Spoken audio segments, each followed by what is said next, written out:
poin yang kedua itu diganti, contoh dengan nama Musa atau Isa atau Abraham. Boleh? Boleh. Oh boleh ya, berarti aku bersaksi bahwa sesudah poin pertama, poin kedua itu bisa diganti ya, bukan Muhammad ya? Boleh.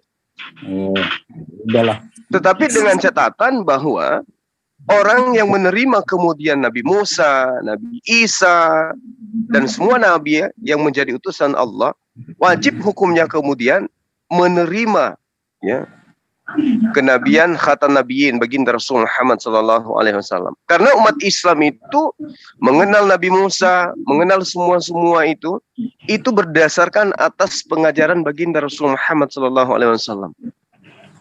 Iya, aku dapat poinnya. Berarti kan gini, berarti syahadat itu ya kamu maksudkan aku bersaksi tiada Tuhan selain Allah dan aku bersaksi bahwa Isa adalah utusan Allah. Berarti itu syahadat itu bisa dirombak seperti itu ya?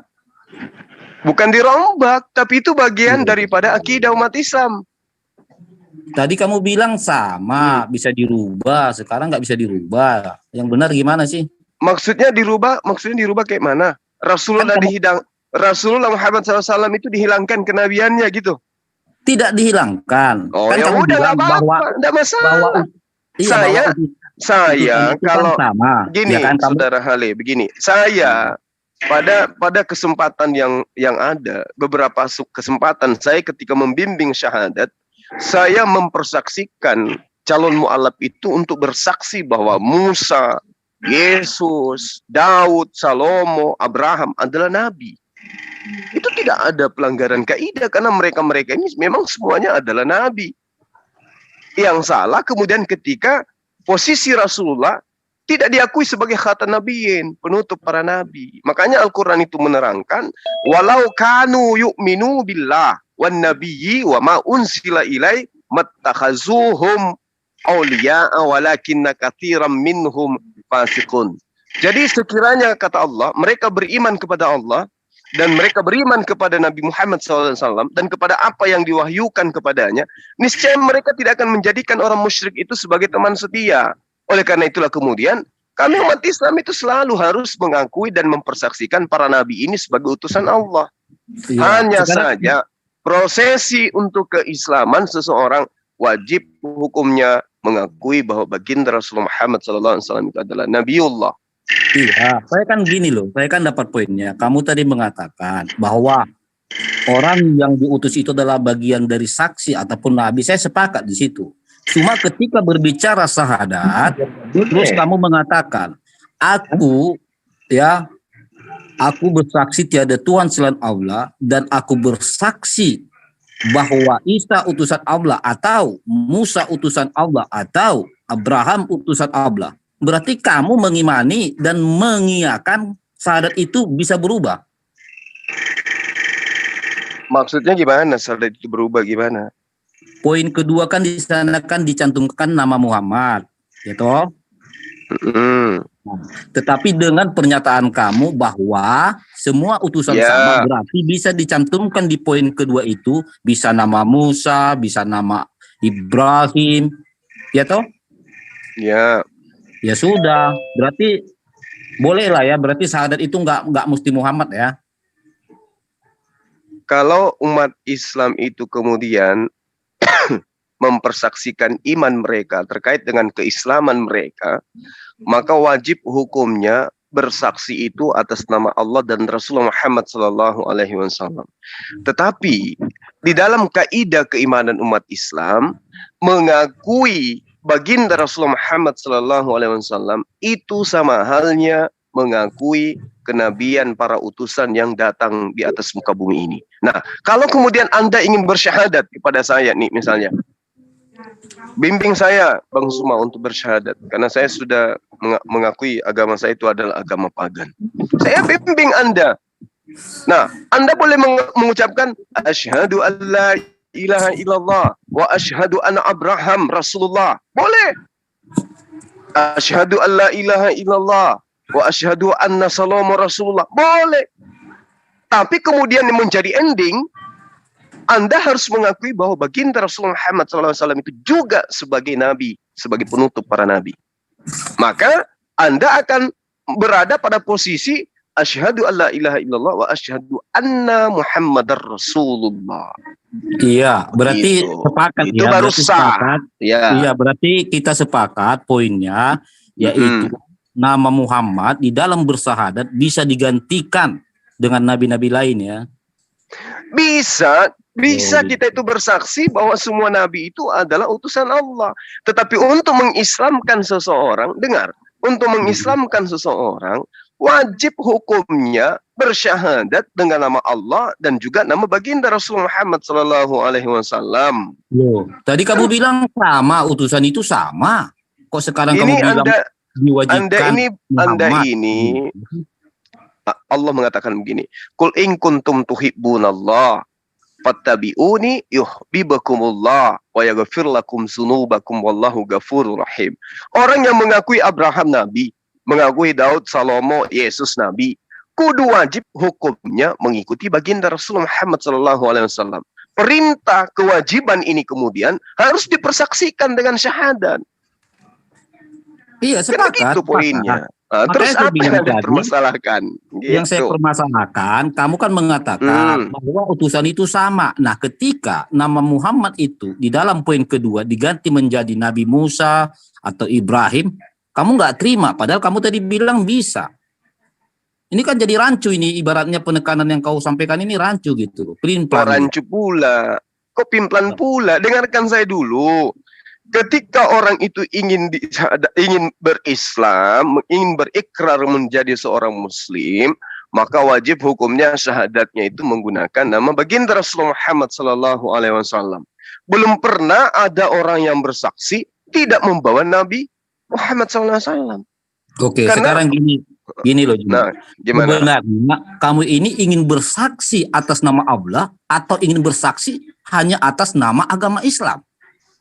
Loh, pertanyaan konyol ini. Sebentar gini. Karena kalau kita ingin bersaksi atas nama Tuhan, logik ya toh nabi-nabi itu mengajarkan perkenalan kepada Tuhan. Tetapi kalau bicara tentang agama Islam yang membawa hanya Nabi Muhammad, makanya saya pertanyakan ini. Kamu salah. Sebentar dulu. Ajaran Islam itu dibawa oleh semua nabi, termasuk Yesus. Yesus itu membawa ajaran Islam. Gitu loh. Makanya Yesus minta kepada pengikutnya untuk menerima dia sebagai utusan Allah. Jika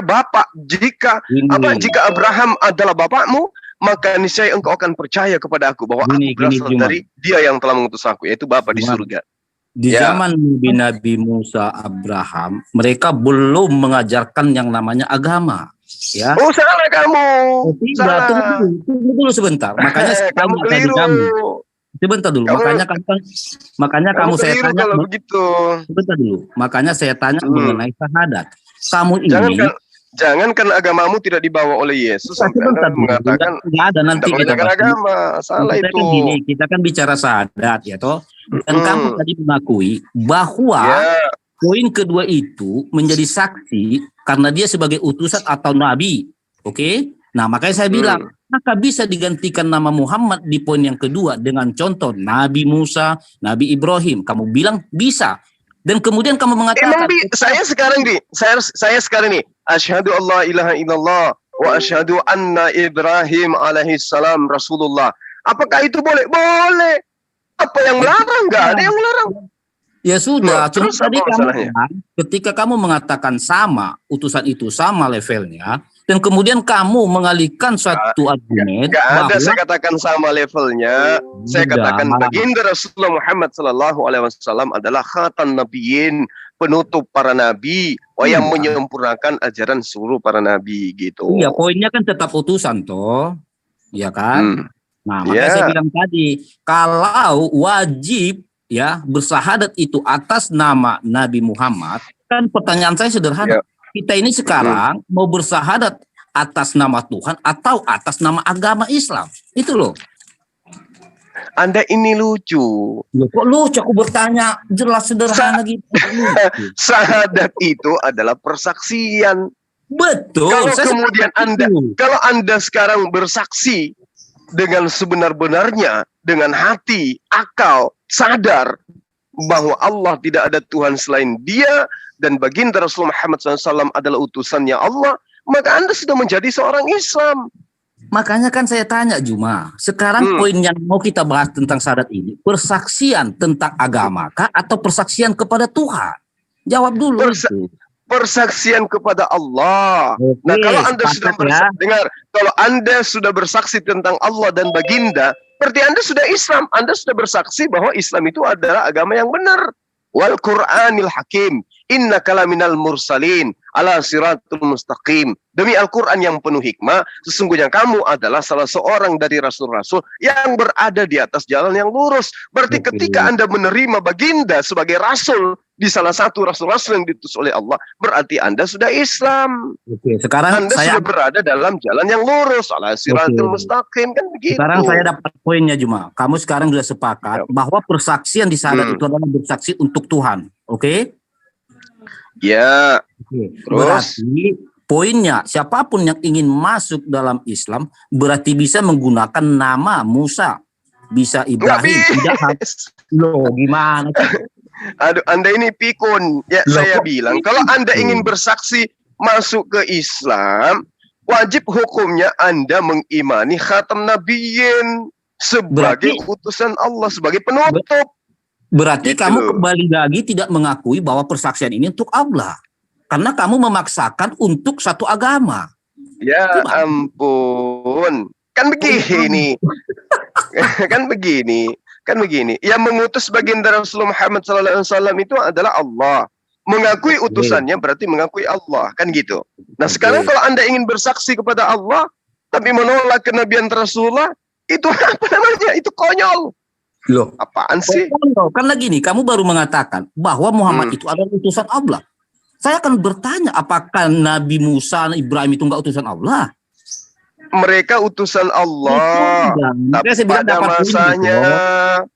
Tapi utusan Allah untuk masa sekarang adalah baginda Rasulullah Muhammad SAW. Dan kita hidup sekarang, maka kita pun harus harus bersahadat mengatasnamakan baginda Rasulullah Muhammad SAW.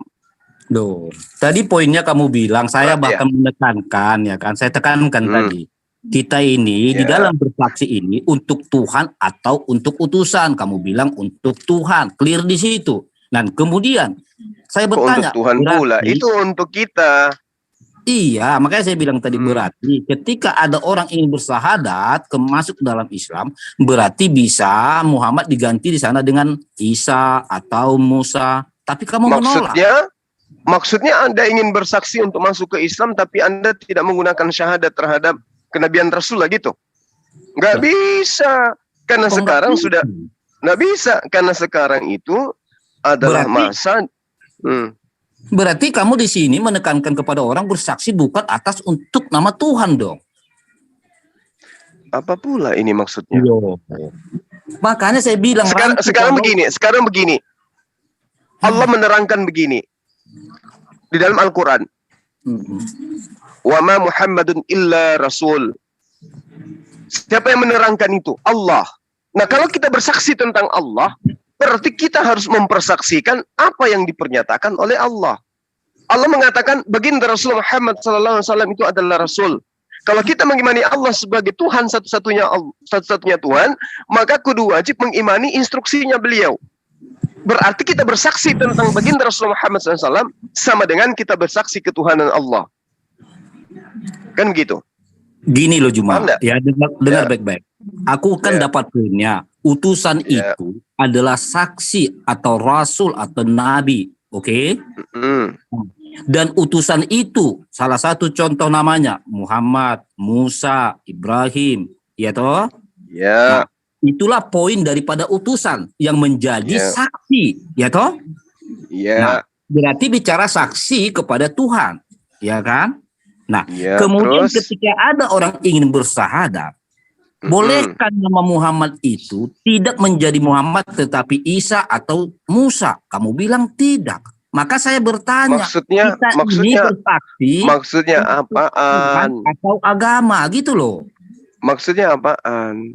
Maksud saya begini, kita ini bersaksi untuk Tuhan atau untuk agama? Agama itu mengajarkan kita bersaksi tentang Tuhan. Tuhan itu mengajarkan kita untuk bersaksi tentang agamanya, ajarannya. Makanya jadi saya tidak bisa Anda memisahkan itu. Iya, saya tidak memisahkan. Jangan karena agamamu tidak diajarkan oleh Allah dan juga Yesus sampai Anda kelimpungan bertanya kayak begini gitu loh. Coba pelan-pelan ya, pelan-pelan resapi. Kita kan kamu dan sepakat bahwa bersaksi itu untuk keagungan nama Tuhan, ya toh? Berarti yang menjadi saksi di situ adalah setiap utusan, ya kan? Iya, betul. Kalau kita ingin bersaksi kepada Tuhan atas nama Rasul atau Nabi itu, boleh dong, tidak harus Muhammad. Maksudnya? Ketika bersahadat boleh dong, bukan hanya untuk nama Muhammad. Jawabannya mudah kok itu, Bang. Boleh ikut membantu menengahin? Ya, mudah-mudahan Anda bisa menerapkan orang ini. Silakan. Jadi agama Islam itu kan didirikan dengan 5 hal. Bunyal Islamu ala khamsin, syahadatin alla ilaha illallah, syahadu anna Muhammad Rasulullah.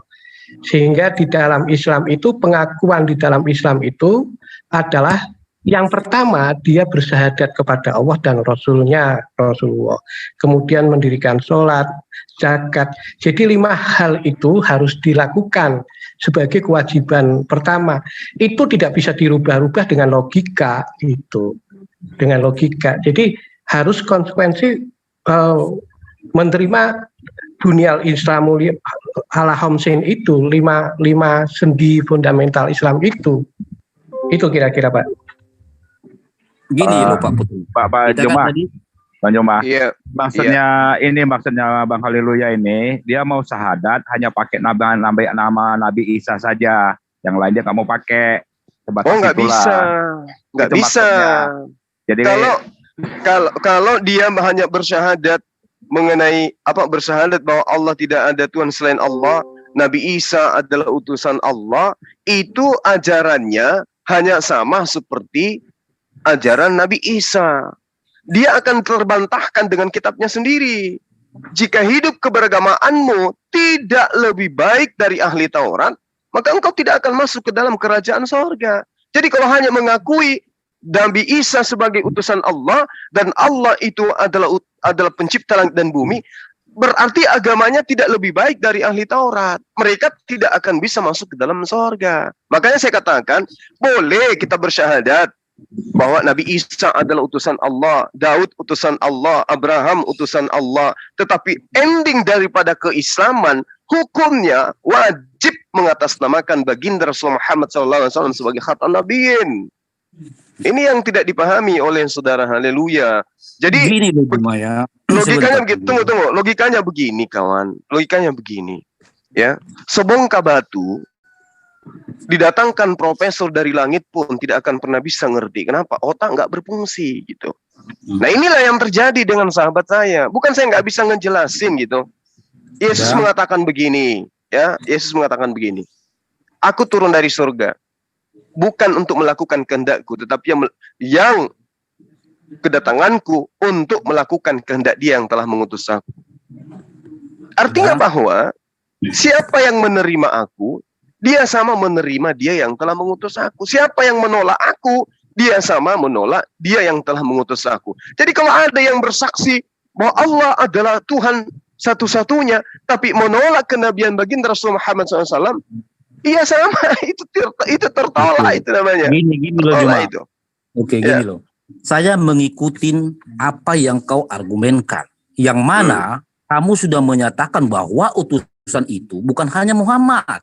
Ya toh? Betul. Iya, ngerti saya ada itu. Ada Ibrahim. Nah, kemudian ketika ingin bersahadat, tetapi kamu wajibkan nama Muhammad. Makanya saya bertanya tadi, kita ini ingin bersaksi untuk Tuhan atau untuk atas nama agama? Itu yang saya pertanyakan, belum kamu jawab.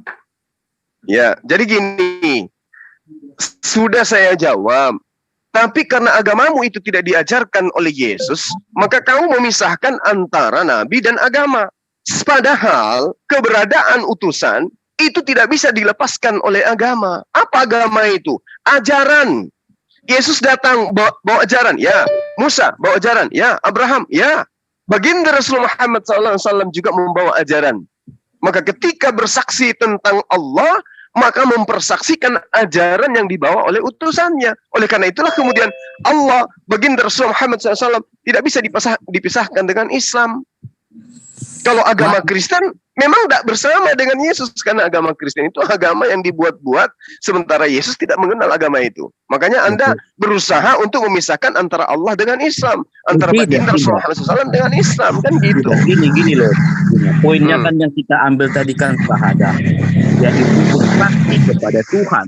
Dan kemudian tadi sudah kita ulas, saya bertanya ringan, bolehkah Muhammad di situ diganti menjadi Isa? Kamu bilang bisa.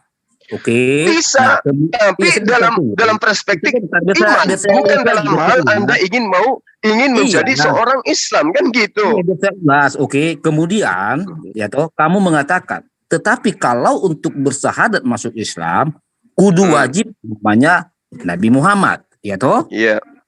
Sementara kamu tadi sudah sepakat bahwa semua utusan itu sama, mereka adalah saksi Tuhan. Oke. Nah, kemudian kalaulah memang kita ini sebagai umat atau manusia bersaksi mengakui bahwa Tuhan itu ada, pertanyaan saya, sekarang mau kau tunjukkan poin di sini, bersaksi untuk Tuhan kah atau untuk agama? Kamu belum jawab dari tadi. Gitu loh. Bersaksi untuk Tuhan kah untuk agama? Ini Kalau orang pertanyaan konyol, Bang. Iya, itu makanya. Pertanyaan konyol. Padahal Begini. tadi sudah dibilang sama Bang Juma, di zaman sekarang tidak bersaksi atas Nabi Muhammad ditolak. Susah amat sih, ribet ente. Sekarang Ente gini mau loh. menggantikan dengan Nabi Isa, silakan terserah, tapi tertolak. Sebagai bahan analogi begini ya, ketika di zaman Nabi Ibrahim alaihissalam, kita kudu wajib yang namanya bersahadat kepada Nabi Ibrahim alaihissalam. Dan kalau misalkan kita bersahadat, terus datang Nabi Musa, kita wajib kepada Nabi Musa. Apakah kita boleh bersahadat kepada Nabi Ibrahim? Boleh. Kenapa tidak? Dan ketika Nabi Isa datang, berarti kita wajib mengimani yang namanya Nabi Isa sebagai utusan. Terus apakah kita bersahadat kepada Nabi Musa? Boleh. Boleh. Oke, dan ketika Nabi Muhammad datang, Nabi Muhammad itu terakhir. Kalau misalkan masih tidak mengikuti syahadat Nabi Muhammad, tertolak, tidak bisa digantikan. Paham nggak ente? Oke, sekarang gini biar kau juga paham ya. Saya tidak bicara di zaman. Kalau kau bicara zaman Musa, zaman Abraham, zaman Muhammad itu beda. Saya bicara tentang saksi buat Tuhan. Apakah maksud kamu Tuhan itu berbeda di zaman? Agama itu menjelaskan tentang ketuhanan. Kalau Yesus, kalau ente tidak ada berhak membicarakan soal ketuhanan. Soalnya ente bukan agama. Ente pengikut.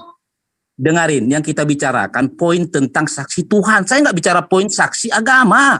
Makanya ketika kamu lucu ini, kamu itu lucu. Iya. Ngorek ini permainan kata ini. Dengarin, ketika kamu berbicara sejarah Musa beda dengan sejarah Isa beda, berarti kamu ingin mengatakan setiap sejarah. Bang Karol udah resen tuh, Bang Juma, Bang Karol resen dari tadi tuh. Jadi kamu harus paham. Kalau ini Bahlul ini dia punya otak, tetapi akalnya tidak difungsikan gitu. Nah, lihat beginilah Muslim, dia ajak diskusi menghujat. Coba, padahal kan dia goblok. Saya paham kok. Dia nggak tahu apa-apa tapi menghujat. Nah ini bodohnya. Pengertian itu Pak, pengertian bersahadat kepada Allah menurut Bapak apa? Pengertian bersahadat kepada agama itu apa? Oke, menurut Bapak. Perbedaannya apa? Iya begini. Tadi kan yang kami bahas kan poin tentang bersaksi kepada Tuhan, ya toh. Ya. Dan kemudian ada utusan menjadi saksi, oke? Itu para nabi. Makanya saya tanya sama si Juma, apakah utusan itu sama? Dia bilang sama, yaitu Musa. Berarti boleh dong ketika bersahadat nama Muhammad digantikan menjadi Musa. Nggak bisa, tertolak. Tadi dia baru bilang. Aduh, kami ini siapa sih namanya? Nggak bisa, Halilintar, nggak bisa, tertolak tetap ya. Udah jawabannya simpel. Sudah simpel kan itu, sudah simpel, udah nggak boleh, sudah selesai kan? Mau apa lagi ente? Oke, jadi begini, makanya saya bilang tertolak, tadi. Udah tertolak, udah susah. Kamu diam dulu, ilmumu nggak ada. Kamu diam aja dulu. Halilintar. Hargai kawanmu Tijuma ya. Kami diskusi ringan aja kok, nggak perlu kok. Kami pada di sini menghargai ente yang tidak menghargai. Padahal di dalam hatimu itu udah lain ya kan. Kau pura-pura tetap pada dalam hatimu. Dengan Gurunda Juma. Ya kan? Jadi begini, makanya saya bilang, tolong kalian posisikan keyakinan kalian dengan pasti. Sebenarnya kamu bersaksi. Kamu itu cuma dibuat mainan aja, pengisi waktu, nunggu kesan yang lain. Tenang aja. Gurunda Juma itu cuma apa? Ngisi waktu aja dengan kamu, sebenarnya malas. Jadi ini semua yang ngomong ini ya, orang-orang yang sudah keok-keok di grup WA ini. Keok apanya orang kamu tadi Tasima itu. Ya. Jadi orang ini memang sama haleluya sangat ketakutan lah. Jadi makanya orang ini kalau udah dengar haleluya bertanya aja kamu dari tadi itu ya kan? Apalagi ini si Tata ini, ya kan? Ini udah sering blunder saya buat, makanya dia sangat dendam ini semua sama saya. Aduh, dendam orang nggak tahu apa-apa ngapain. Tetapi kalau cuma masih profesional lah, istilahnya debat ya debat gitu. Dulu ya kan? waktu di WA, Bang ya, di WA ya kan? Dia banyak sekali yang namanya nyepam. Jadi nyepam aja. Jadi dia pengennya itu di-kick. Nanti setelah di-kick, dia ngabarin ke umat Kristen bahwa gua di-kick di Muslim. Gua di-kick di Muslim. Padahal dia yang nyepam itu. Ingin mengelak gitu. Jadi begini, haleluya, kan? Poin apa yang Anda ingin ajarkan, Anda sampaikan sebenarnya? Jujur aja, Anda mau mengatakan apa sebenarnya di sini? Ya betul, poinnya apa? Ada hal yang menurut Anda itu hal besar yang Anda ingin utarakan. Silakan. Oke. Jadi poin yang ingin saya sampaikan adalah keyakinanmu ingin kau sampaikan kepada saya penuh ketimbangan. Di dalam hal bersaksi saja, kamu mengambil dua sumber, yaitu bersaksi kepada Tuhan atau bersaksi kepada agama. Ini persoalannya, makanya saya bertanya. Jadi temanmu nggak usah kejam-kejam, gitu ya kan? Oke, baik. Izinkan saya teman-teman untuk menerapi sahabat kita. Kalau Anda berbicara mengenai agama, kalau Anda berbicara mengenai, kalau bisa orang yang berakal deh, jangan yang tolol. Kalau hargai si Juma itu, aduh kawin. Ini persoalan. Kalau Anda bertanya atau membahas tentang agama, dalam hal ini adalah dinul Islam, maka dinul Islam dan kenabian Rasul Muhammad SAW itu adalah satu paket yang tidak bisa terpisahkan. Al-yauma akmaltu lakum dinakum wa atmamtu alaikum ni'mati wa raditu lakumul Islam madina. Jadi tidak bisa kemudian terpisahkan. Maka Anda bertanya, Anda bersaksi tentang Allah atau bersaksi tentang agama? Dua-duanya kena. Kenapa? Pada saat orang itu beriman kepada Allah, beriman kepada baginda Rasulullah Muhammad SAW, maka wajib kemudian hukumnya mereka menjalankan perintah-perintah, di mana perintah dan larangan itu termaktub di dalam dinul Islam. Jadi nggak bisa dipisahkan. Oke. Saya paham. Oke, berarti kami mengatakan bahwa Muhammad satu paket dengan syahadat itu tidak boleh terpisahkan. Berarti kamu ingin menyatakan bahwa utusan yang lainnya itu berbeda dengan Nabi Muhammad. Loh, kok ada kata berbeda di sini? Karena kamu mengatakan bahwa Muhammad adalah satu paket, ya kan, satu paket dengan Allah nih. Nah, sementara kamu tadi baru mengatakan utusan itu sama, yaitu Rasul atau Nabi. Kalau memang sama, kenapa kamu paketkan hanya Muhammad? Itu loh. Ini argumen sendiri loh yang saya ikutin loh. Sebenarnya kalau Anda itu ngerti apa yang saya urai tadi ya, itu diterangkan pada hari ini aku sempurnakan agamamu untukmu. Dan aku rela, aku ridha. Ya, Islam itu sebagai agamamu. Aku mau Islam itu menjadi panduan hidupmu. Dan telah aku cukupkan nikmatku bagimu. Dan telah aku ridai Islam sebagai agamamu. Artinya, ketika kemudian para nabi datang kepada pengikutnya, kepada kaumnya, dinul Islam itu belum disempurnakan. Tapi sempurna pada masa mereka. Karena mereka melakukan perintah Tuhan berdasarkan kesanggupan pada masanya. Makanya Nabi menubuatkan akan datangnya sosok penolong yang akan menyempurnakan agama itu. Pada hari ini telah kusempurnakan agamamu dan telah aku cukupkan nikmatku bagimu dan telah kuridai Islam sebagai agamamu. Nah itu makanya ketika Anda mengatakan berarti Anda bersaksi kepada agama. Bukan begitu polanya. Ketika kami bersaksi tentang Allah, bersaksi tentang baginda Rasulullah Muhammad SAW, maka kami nggak boleh menjadi pendusta. Kami nggak boleh jadi orang munafik. Mempersaksikan Allah satu-satunya Tuhan, mempersaksikan baginda Rasulullah Muhammad SAW sebagai khatamun nabiyyin, maka kami harus implementasikan persaksian kami itu dengan taat beragama Islam. Kalau dia tidak taat kepada beragama Islam, tapi bersaksi kepada Allah, bersaksi kepada baginda, jatuh-jatuhnya dia kepada orang fasik, orang munafik. Bersaksi, tetapi kesaksiannya itu palsu. Oke, dengarin baik ya. Silakan. Dari tadi saya hanya mengikuti argumen kamu. Kamu mengatakan dari tadi bahwa semua utusan itu sama, yaitu Nabi. Oke?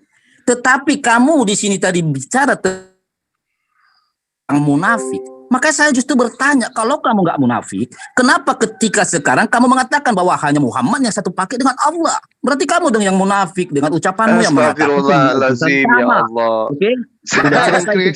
Saya tidak pernah mengatakan hanya satu paket. Saya katakan, pada saat dinul Islam itu disempurnakan, maka yang menjadi khatamun nabiyyin, penutup para nabi adalah baginda Rasulullah Muhammad SAW. Bukan Yesus, bukan Isa. Benar ya. Maka mempersaksikan di dalam ajaran yang menjadi penutup ajaran Tuhan, ajaran Allah, maka baginda Rasul Muhammad SAW itu kudu wajib didudukan sebagai junjungan. Sebagai Nabi. Saya sudah dapat poinnya. Bukan Nabi Isa, bukan Musa, bukan Abraham, tapi baginda Rasul Muhammad SAW. Oke, saya dapat poinnya. Kamu mengatakan bahwa Muhammad adalah penutup ajaran terakhir. Oke.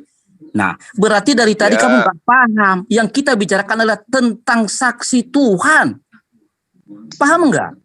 Makanya saya nggak bertanya tentang saksi agamamu. Saya kan sudah mengatakan samamu tadi. Saya sudah bersahadat baginda Rasul Muhammad SAW. Terus apa yang kamu permasalahkan? Kamu mengatakan bahwa tentang satu paketnya Nabi Muhammad adalah bukti bahwa Muhammad penutup ajaran terakhir.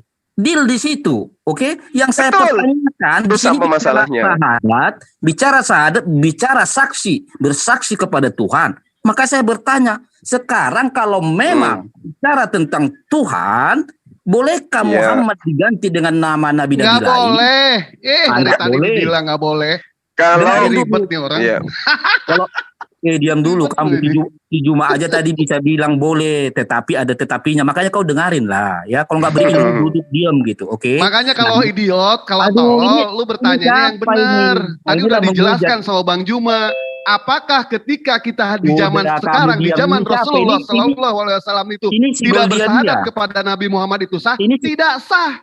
Ribet ente itu. Ini siapa ini? Si Goldegon siapa? Dengarin dulu. Iya. Oke. Jadi begini Juma, kita kerucutkan tidak aja ya. Tidak bisa diganti, paham nggak? Diam dulu kamu. Berapa kali sih dibilangin saya susah kerucutkan amat. Ya Juma ya, saya kerucutkan ya, karena memang saya nanti dikerucutan juga sama gue. Terlalu susah untuk kalian hadapi ya, diskusi walaupun ringan. Jadi gini, saya kerucutkan dulu. Sekarang pertanyaan saya tolong jawab aja lah, ya. Saksi atau bersahadat kami itu sebenarnya bicara saksi kepada Tuhan atau agama, itu aja tolong dijawab. Ini idiot bener lu ini. Ya oke, nggak apa-apa. Nggak apa-apa. Yang idiot, yang saya tanya nggak apa-apa. Menjawab. Idiot bener nih orang. Pura-pura ketawa kamu, padahal dalam hatimu halal ini. Udahlah, kau diam aja, dengarin kami dulu di sini biar kau berilmu. Kenapa? Ya, ngadapin orang idiot ya harus begitu. Diam aja kau. Gimana sih ente? Gak ada ilmumu kau di grup ya, udah nangis kau. Mau nyepam. Nanti di-kick. Jadi gua di-kick di grup muslim. Enggak apa-apa. Bersaksi. Tengok si Juma aja tentang Allah. Si Juma aja ngomong enggak dihargain gitu. Tidak ada Tuhan selain Allah. Tapi saudaranya ngomong enggak dihargain. Tolol. Itu pengakuan iman itu pengakuan iman. Pengakuan iman umat Islam mempersaksikan Allah satu-satunya Tuhan yang benar yang berhak disembah dan mempersaksikan baginda Rasul Muhammad SAW sebagai nabi, mengantar umat Islam kemudian untuk menjalankan syariat agamanya. Enggak, gini itu juga yang perlu sahabat yang saya pahami. Yang saya tanya, bersahadat kami itu bersaksi kepada Tuhan atau atas agama? Gimana? Silakan. Itu dulu. Bedanya apa? Ingat ya, Tuhan di dalam Al-Quran, sama bersaksi atas jangankan agama. kami sebagai umat Islam. Bedanya apa coba? Bersaksi kepada Tuhan dan bersaksi kepada agama itu Bedanya apa? Bedanya gini Pak, kalau kita berbicara bersaksi kepada Tuhan, berarti sepakat dengan perkataan Juma bahwa semua utusan sama. Gitu loh Pak. Kalau bicara Tuhan. Tetapi kalau bicara syahadat tentang agama, berarti dia nggak sepakat bahwa semua utusan itu sama. Itu Pak poinnya. Gitu loh. Berarti kan poinnya begini Pak, kalau Bapak hanya beriman kepada Allah saja, itu silahkan. Tapi tadi itu saya sudah jawab loh itu. Saya katakan itu bahwa tidak semua termasuk nabi Bapak mengajarkan Islam. Begitu. Gitu loh. Kan karena orang Mekah juga hanya berimannya kepada Allah saja. Ya kan? Iya. Dia menolak Rasulullah. Saya tanya tadi Pak. Ya sudah Pak, jawabannya begitu. Jawabannya kalau Bapak hanya bersyahadat kepada Allah saja, itu iman Bapak kepada Allah tapi bukan berislam, begitu aja. Saya nggak tanya Islamnya Pak. Ini bicara syahadat. Ya ini kan jawabannya begitu kan. Jawabannya dari definisi Bapak tadi, iman kepada Allah yaitu bersyahadat kepada Allah saja, selesai, nggak apa-apa. Tapi kalau Bapak ingin berislam, syahadaten itu panduannya udah baku. Dari ajarannya itu nggak bisa dilogikakan lagi. Oke, berarti Bapak sepakat bahwa utusan yang lain itu bukan Islam. Kok larinya ke sana gimana sih? Loh. Larinya jangan ke sana. Kan pertanyaan Bapak kan cuma hanya 1-2 kata tadi kan. Bapak mau bersyahadat saja kepada Allah, silahkan. Lalu kalau Bapak mau bersyahadat untuk ikut Islam, ya syahadatain, udah selesai. Jangan dikembangkan logika yang lain dulu. Karena berarti Bapak sepakat. Ini kan tadi Bapak pertanyaan udah dijawab seperti itu. Berarti kalau Bapak sudah mau bertanya yang kedua, kita buka tema baru. Iya sebentar Pak. Tema baru. Yang saya dapatkan poinnya begini loh Pak. Sebentar Pak ya, 1 menit aja gini. Ya kalau pemahaman Bapak salah bisa ditolak loh. Iya, nggak ada masalah. Kan nggak ada pemaksaan, jadi kan diskusi aja gini. Kalau bersaksi kepada Tuhan, makanya sepakat saya dengan perkataan Juma bahwa semua utusan sama. Tetapi kalau berbicara bersaksi untuk masuk Islam hanya atas nama Nabi Muhammad, berarti Bapak sepakat bahwa Nabi yang lain itu bukan utusan Allah. Tidak ada kata itu. Tidak ada kata itu. Tetapi kalau Bapak mengklaim semua utusan itu sama, ini orang. berarti mendingan ganti deh sama Bang Karol. Ya, ganti tema saja. Intinya kan sudah dijawab. Intinya sudah dijawab. Kalau Bapak itu kan kemudian menafsirkan dari logika Bapak untuk Bapak paksakan kan. Saya mengikuti argumen saudara Muslim loh Pak. Ya walaupun argumen siapapun, kalau dia tidak bakunya umat Islam, ya nggak benar Pak. Loh, itu aja. Jadi Bapak ingin mengatakan Juma nggak benar? Tidak. Siapa yang Bapak tanyakan kan standar benarnya menurut Islam, bukan standar benarnya menurut orang kan. Soalnya gini loh Pak, kalau bicara tentang syahadat masuk Islam, ya toh, berarti sekarang satu-satu pertanyaan Bapak, satu-satu kita jawab sesuai dengan baku ajaran agama Islam saja. Iya, ini Pak sudah lanjut ini Pak. Nanti jadi bolak-balik lagi. Sekarang poinnya aja kita satu aja dulu. Bapak mau bersyahadat kepada Allah saja. Gimana, itu kan? Pak? Bapak kan pertanyaannya 2 kan? Bapak bertanya tentang bagaimana kalau hanya bersyahadat kepada Allah saja. Kan begitu kan? Tidak. Saya bertanya begini. Kalau bersyahadat itu bersaksi bahwa hanya untuk Tuhan, berarti nama Nabi Muhammad boleh diganti dengan nama Nabi lain? Tidak bisa. Ya sudah kan selesai. Tidak bisa. Tidak bisa. Berarti Bapak ingin mengatakan di sini jangan dikembangkan lain Pak. Udah dijawab sudah selesai. Enggak, kita diskusi secara logik loh Pak. Enggak boleh dengan Bapak. Kita ganti tema. Enggak sanggup kita ganti tema.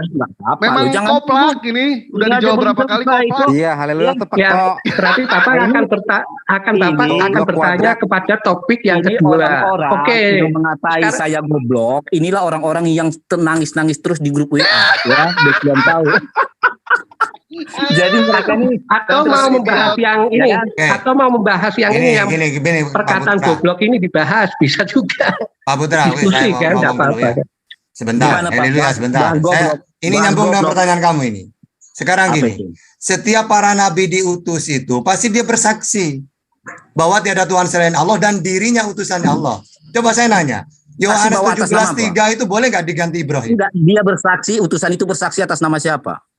Nah, makanya coba Yohanes 17 itu boleh nggak diganti Ibrahim? Dengarin dulu, utusan itu bersaksi. Enggak, semua para nabi itu sama gini loh. Aku nanya, inilah hidup yang kekal bahwa mereka kalau memang sama, utusan boleh nggak diganti gitu? Berarti kalau sama, berarti kamu sepakat dong nama Nabi Muhammad bisa digantikan di poin yang kedua. Nggak usah diganti. Haleluya. Nggak usah diganti dengan Muhammad Rasulullah. Berarti kita mengimani nabi-nabi sebelumnya. Nggak usah diganti. Dengan kita beriman kepada Nabi Muhammad, la ilaha illallah Muhammad Rasulullah, maka diperintahkan la nufarriqu baina ahadin minhum. Kami tidak membeda-bedakan semua para nabi. Ya sudah, berarti boleh dong diganti. Oke, berarti boleh ketika Yesus mengenalkan dirinya berarti utusan, boleh diganti tidak diakui, boleh. Bilang nggak berarti boleh diganti ya. Ya makanya aku nanya dulu. Ketika Yesus mengaku dirinya utusan, boleh nggak boleh diganti kata siapa ya, Citata ya, boleh diganti nama Nabi Muhammad. Bisa diganti dengan Nabi lain. Dengerin dulu, makanya biar nyambung. Boleh nggak di zamannya Yesus tidak diakui Yesus sebagai utusan? Boleh. Sekarang kan kita bicara saksi tentang Tuhan. Ya makanya kamu tidak mau ditanya iman kamu. Boleh nggak Yohanes 17 diganti Ibrahim? Kita bicara gini loh, kalau tentang kami ya, dengar ya, kasih saya waktu. Kalau kamu bertanya tentang saksi kepada Kristen, kami sudah clear mengakui Yesus itu Tuhan. Gimana? Dalilnya gimana kamu? Lebih ribet. Kalau bicara tentang Nabi Muhammad itu lebih ribet. Oke. Nah, makanya sekarang saya pertanyakan. Sekarang kita itu selaku muslim bersaksi atas nama untuk Tuhan atau agama. Itu belum terjawab sampai detik ini loh. Kalau orang mau masuk Islam harus 2 syahadat itu. Karena syahadat itu Rasulullah yang diutus. Berarti la ilaha illallah Muhammad Rasulullah. Kalau di zamannya Isa Rasulullah gitu. Berarti kamu ingin menonjolkan di sini Allah setara dengan Muhammad gitu. Apakah Yohanes 17 itu setara? Atau Yesus atau saya bertanya tentang ya udah dijawab aja tidak setara. Udah selesai kan? Sekarang ini haleluya. Ketika Musa diutus mengaku utusan, apakah setara dengan Allah Musa itu? Aduh. Dengarin dulu. Jawab dulu itu. Dengarin dulu. Tanya tuh. Kamu itu udah mau ditanya. Aku nanya, ketika Musa mengaku utusannya Allah dan Allah Tuhan semesta alam, apakah Musa itu menyetarakan dengan Allah? Musa tidak pernah mengadakan suatu klaim bersaksi. Ini kan masalah syahadat. Kamu paham nggak sih topik yang dibawakan? Makanya syahadat di situ zamannya Musa itu diakui sebagai apa dia? Oke, berarti maksud kamu setiap zaman Tuhan berubah gitu? Iya, bukan berbeda Tuhannya, syahadatnya. Bagaimana? Coba. Di zamannya Yesus itu Yesus mengaku apa? Saya nanya ke kamu. Jadi kata si Tata ini setiap zaman Tuhan itu berbeda. Loh, kata lo. Tuhan berbeda. Di mana saya mengatakan itu? Gimana? Saya mengatakan semua para nabi di zamannya mengakui dirinya utusan. Lain waktu kita sambung Jumaku. Ya. Sana keluar. Ya. Begonya itu luar biasa, idiotnya. Nggak, dia mengatakan Nabi Muhammad katanya setara dengan Allah Subhanahu Wa Taala. Padahal tiap hari, 1 hari itu didengungkan 5 kali itu azan.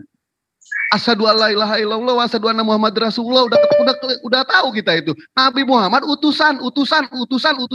Mau disamain ya, dasar koplak. Iya, jadi memang haleluya itu kayak begitu modelnya gitu. Dia ingin memisahkan umat Islam dengan syahadatain. Tapi tidak bisa juga kemudian semudah itu beliau itu memperdaya kita gitu, karena kita paham tentang kaidah Islam. Kita paham Al-Qur'an, sementara dia hanyalah orang terjemah yang kemudian jangankan Al-Qur'an, kitabnya aja dia nggak tahu. Ya, terima kasih teman-teman sudah meluruskan beliau. Mudah-mudahan beliau sedikit ada rada-rada tidak sakit lagi gitu ya. Ya, sembuhlah sekian % dari penyakitnya selama ini gitu. Ya, Bang Dewa.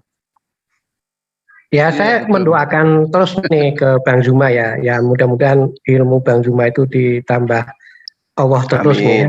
keberkahannya juga. Ya, tiap hari berguru sama saya, Pak. Tiap hari Bang Juma berguru sama saya, alhamdulillah. Ya. Ada yang capek, tapi saya tuh menghormati sebenarnya dengerin aja.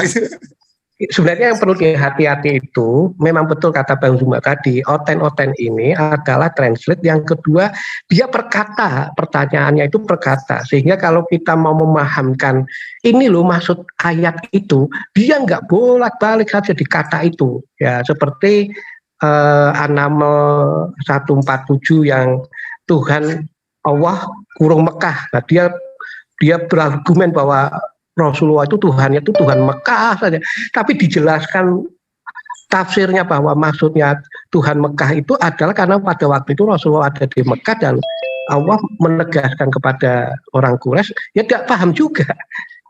Itu ya. Iya, betul Bang, betul. Izin bertanya. Ya, silakan Bang Kerol. Banyak teman-teman kita di sini, silakan. Ada yang mau dipertanyakan? Iya, kali lalu kan saya berangkat dari Al-Maidah 8. Janganlah karena kebencianmu atas suatu kaum maka menghalangi untuk tidak adil. Iya. Nah, waktu itu saya membaca, waktu itu saya memperlebar atau memperluas makna kaum. Tapi ternyata sudah diluruskan, dipersempit. Nah, dan kemudian ada dalam diskusi lain mengangkat soal keadilan dalam yang jelaskan soal titik tolak di situ sebenarnya juga adil lah, kata adil, keadilan. Nah, saya berkaitan dengan adil ini saya menemukan An-Nahl 90. Sesungguhnya Allah menyuruh tadi tergeser tadi gara-gara ada yang ada yang chat, jadi tergeser chat saya. Sesungguhnya Allah menyuruh kamu berlaku adil dan berbuat kebajikan, memberi bantuan kepada kerabat, dan Dia melarang melakukan perbuatan keji, kemungkaran, dan permusuhan. Yang ingin saya tanyakan ini tentang perbuatan keji ini. Ini kan yang saya lihat, yang saya saksikan dewasa ini, perbuatan keji masih tetap berlanjut. Ya, dan tidak terbatas pada satu kaum, satu golongan, satu makhluk, gitu. Ya, silakan teman-teman Muslim, ada yang ingin memberikan jawaban, silakan. Itu kalau keji di situ zina di dalam tafsirannya. Sedangkan sesungguhnya Allah menyuruh kalian berlaku adil. Nah, di situ bertauhid. Itu atau berlaku adil dengan sesungguhnya dan berbuat kebaikan. Atau apa kebaikan di situ? Menunaikan fardu-fardu atau hendaknya kamu menyembah Allah seolah-olah kamu melihatnya, berarti ihsan. Anta budallah ka'annaka tarahu wa illam yakun tarahu fa innahu yara. Jadi Al-Qur'an itu per kalimat ada maksudnya. Yang dimaksud adil di situ apa, keji apa gitu. Ada penjelasannya gitu. Kalau keji di situ itu dicontohkan zina. Jangan berbuat keji. Makanya di sini sebagai bertanda bahwa mereka harus dipertingkat terlebih dahulu. Dan Allah melarang dari perbuatan keji, yakni zina dan kemungkaran menurut hukum syariat. Gitu doang. Terus pertanyaannya apa? Masalah orang dengan ayat itu melakukan, ya berarti dia melanggar perintahnya, larangannya Allah gitu aja. Walaupun ada ayatnya. Tapi kenapa kok zaman sekarang banyak orang yang melakukan itu? Yaitu urusannya orang pribadi. Berarti dia melanggar perintahnya Allah, larangannya Allah. Melakukan larangannya Allah gitu.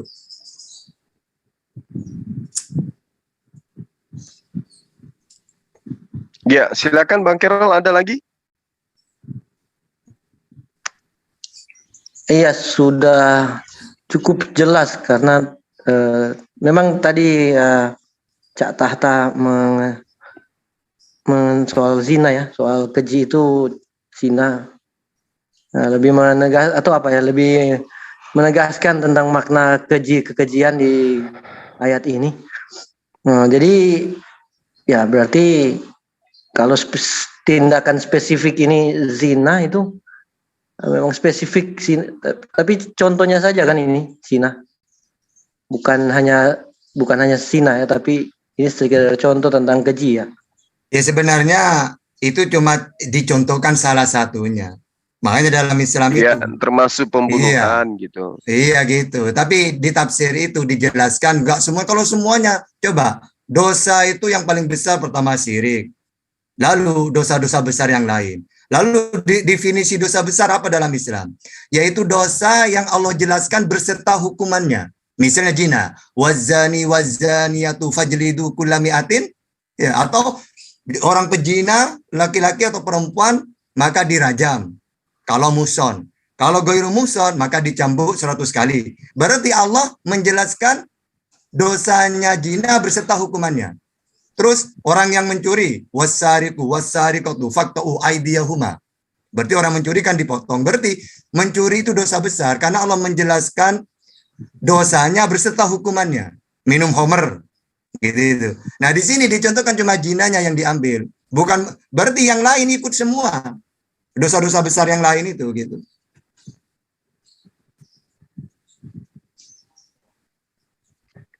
Iya, ada lagi sahabat. Di sini kita ada tamu ya, ada teman Kristen tadi yang lain ya, selain daripada haleluya. Ada ini saudara Lukas dan juga Malikil Amalak apa Anamlik. Silakan teman-teman kalau ada yang ingin ditambahkan. Lagi bahasa apa ini, bro? Bahasa hadis palsu, bahasa hadis palsu. Oh, gitu ya. Biasanya bawa hadis palsu. Bawa hadis. Iya bang, benar bawa hadis palsu mereka kadang. Atau hadis Syiah. Ini tensinya kok langsung naik ya? Lanjut bro, lanjut. Ketawa. Tetapi ya di sini Dewa menambahkan kepada semua rekan yang ada di sini. Ini Dewa baca satu hadis ini yang menjelaskan dosa paling keji itu di sini dijelaskan hamar, minum minuman keras. Karena yang namanya minum minuman keras itu disebut dengan umul jaroim, induknya dari segala kejahatan. Karena terlalu banyak ya orang ketika orang itu melakukan minum minuman keras sampai hilang akalnya, dia bisa melakukan apa saja. Ini dijelaskan dari hadis seperti itu, ya kan? Selepas dari itu mungkin Dewa minta penjelasan dari Bang Tata sama Bang Juma aja itu. Silakan. Itu ada sebuah cerita itu, ada seorang ulama, dia digoda oleh setan. Kamu melakukan dosa saja. Apa? Disuruh milih, zina, homer, membunuh. Dia memilih yang kecil menurut dia. Ya, yaitu memilih minum homer. Ternyata karena dia mabuk, ya dia berzina juga membunuh gitu. Berarti awal apa ya? Hadis itu nyambung ke situ. Akar dari segala kemaksiatan. Padahal dia milih satu homer, dengan dia mabuk, maka tiga-tiganya dia lakukan. Berarti sumber dari segala dosa gitu. Maksudnya gitu. Oh gitu ya. Baik. Memang itu ceritanya lengkapnya bilang seperti itu. Di antara memilih itu, dia memilih mana yang harus dia pilih gitu kan. Di antara minum minuman keras, membunuh seorang anak kecil, sama memperkosa. Karena dia sendiri takut dengan hukuman. Memperkosa itu hukumannya hukuman rajam. Membunuh itu menghilangkan nyawa, itu hukumannya hukuman mati juga. Apalagi yang dibunuh ini adalah anak kecil. Akhirnya dia mengambil hamar dan dia minum minuman keras. Setelah dia minum minuman keras, hilang kesadarannya, dia melihat perempuan itu seperti istrinya. Akhirnya diprosotinlah celana perempuan itu, dipaksa, diperkosa. Setelah diperkosa, karena ada saksi yang melihat anak kecil itu pun dibunuh sama dia. Jadi satu yang namanya melakukan kejahatan, akhirnya kejahatan semua dia lakukan. Makanya induk dari segala kejahatan, betul yang diterangkan sama dalam hadis itu adalah minum minuman keras. Umul jaroim, induknya dari segala kejahatan. Ya mungkin itu kali ya penambahan dari Dewa.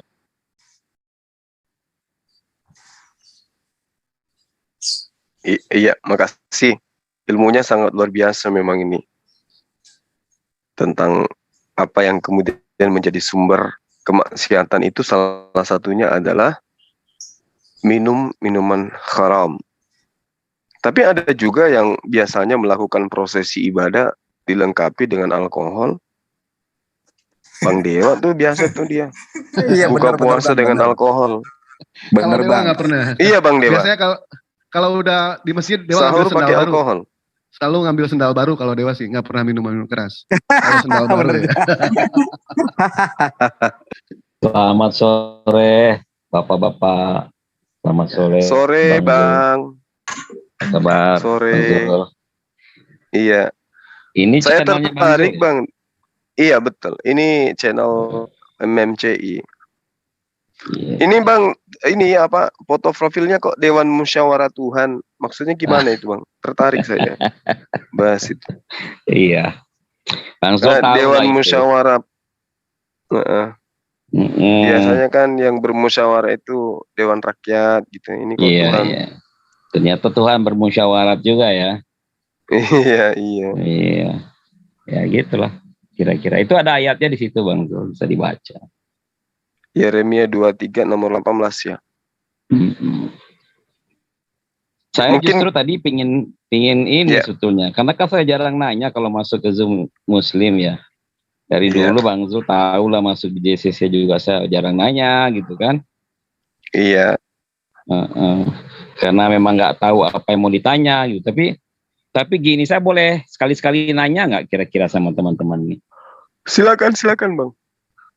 Iya, ada yang selalu mengganggu pikiran saya sebetulnya, karena saya tidak ketemu literaturnya gitu.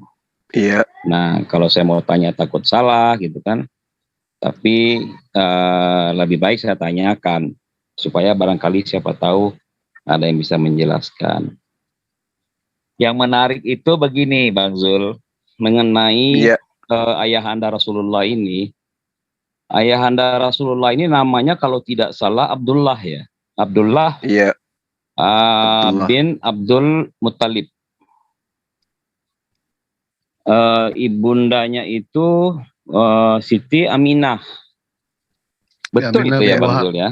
Binti Wahab, betul. Binti Wahab, Siti Aminah binti Wahab. Nah, ya kalau di dalam Islam, bukan Islam lah. Kalau dalam gramatika Arab itu kata Abdullah itu artinya kan hamba Allah ya. Iya. Nah, itu yang mau saya tanyakan justru. Karena itu bertahun-tahun mengganggu pikiran saya gitu. Berarti kata Allah ini sudah ada sebelum Quran ada. Karena kata Allah itu diperkenalkan oleh Rasulullah melalui ayat-ayat di dalam Al-Quran. Nah, itu yang saya mau tanya Bang. Mungkin Bang Zul bisa memberikan pencerahan ini supaya saya menambah literasi saya juga gitu. Ya, mungkin teman-teman yang lain sebelum ke saya mungkin. Dinda Saya Tahta. Guru Gurunda ya. Iya, silakan. Oke.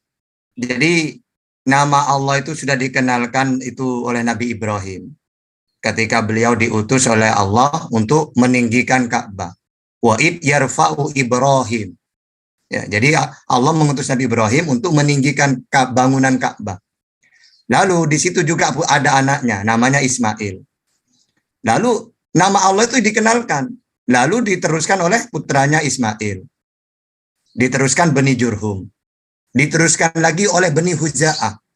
Nah, waktu Bani Huza'ah inilah ada penyesatan. Dia datang ke negeri di Syam. Di sana banyak menyembah berhala.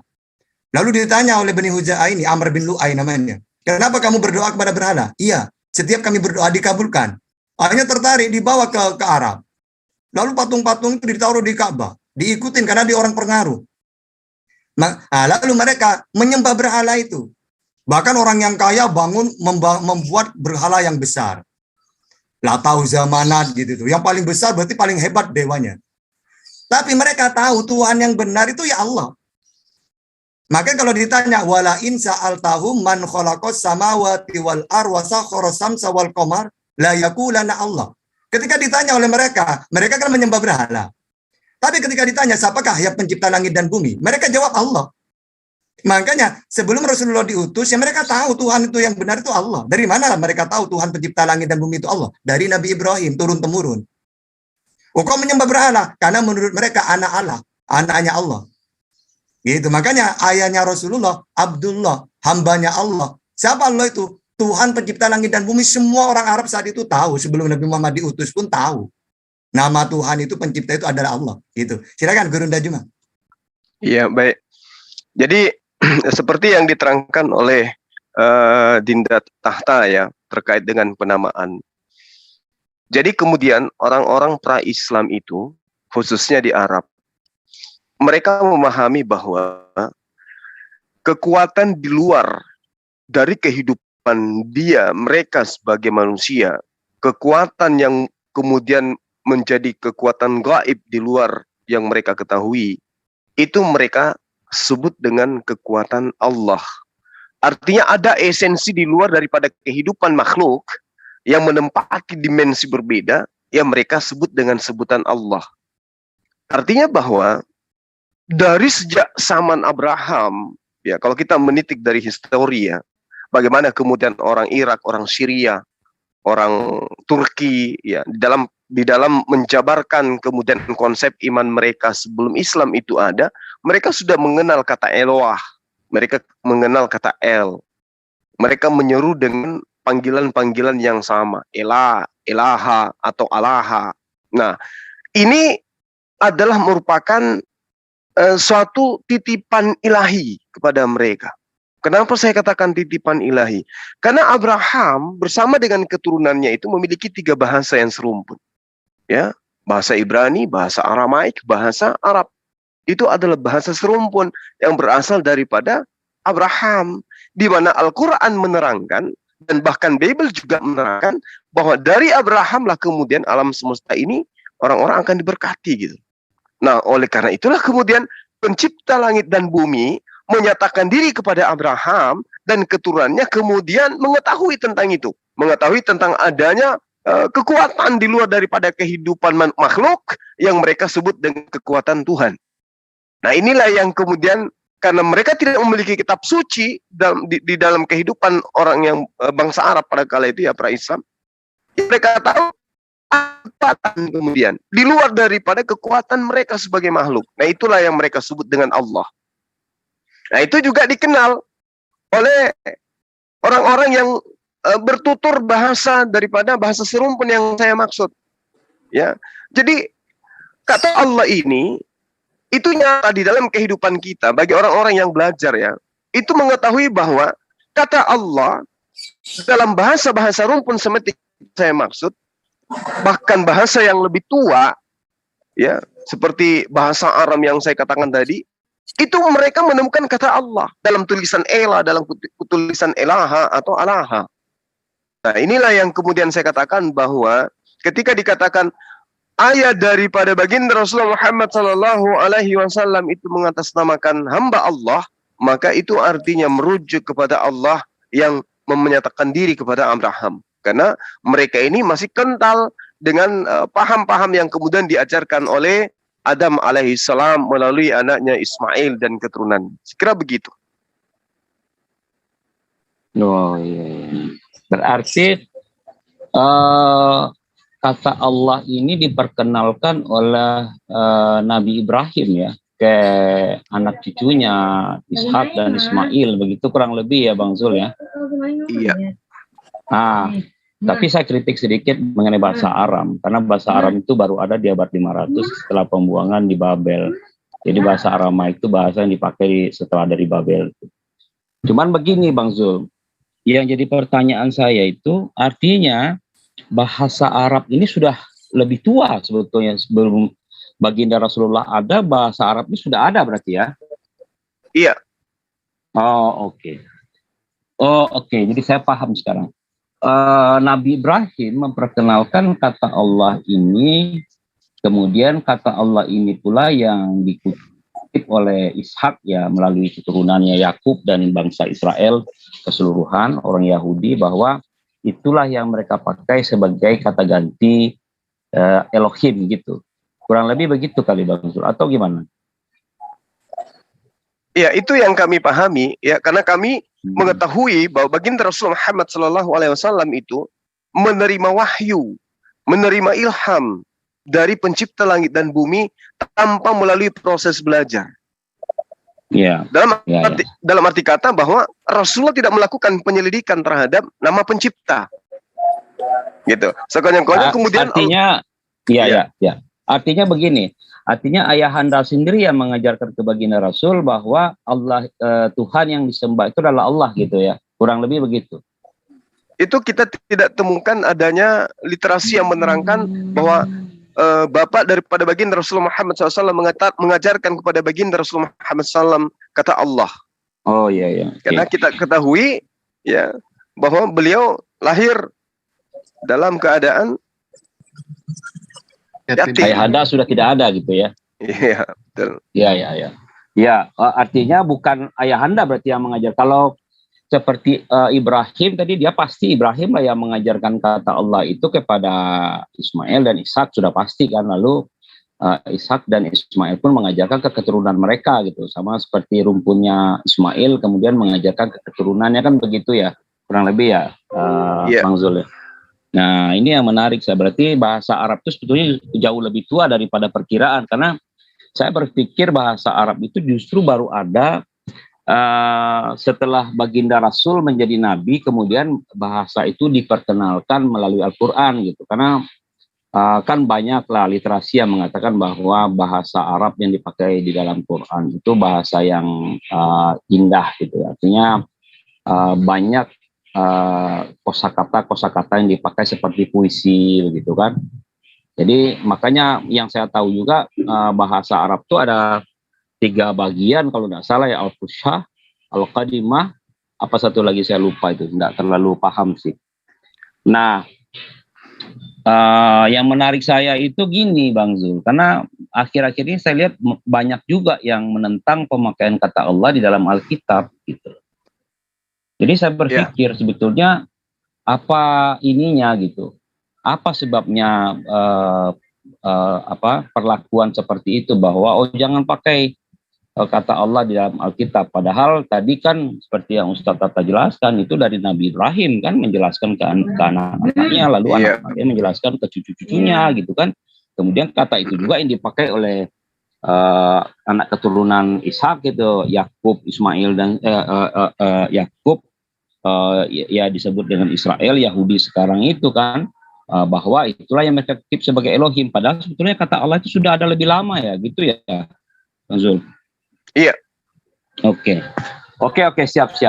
Ya itu aja Bang Zul, karena saya resah juga dengan banyaknya narasi-narasi yang bilang wah itu harus diganti itu kata Allah di dalam Alkitab gitu, karena itu proper name bagi Allah, Tuhannya Muslim gitu kan. Saya sih sebetulnya setuju itu, karena kita tentu tidak mau melakukan khilul hasyam terhadap Tuhan sembahan umat lain gitu kan. Sama seperti dalam Quran juga kan tidak boleh mengolok-olok Tuhannya orang lain gitu. Saya setuju itu sebetulnya. Tapi itu saya ingin tahu sebetulnya akar kata Allah itu dari mana, karena ayahanda Rasulullah sendiri Abdullah itu namanya sudah pakai kata Allah di belakangnya. Itu yang saya tanya-tanya, saya bingung gitu. Tidak banyak yang bisa menjelaskan, saya cari literasi juga nggak ketemu.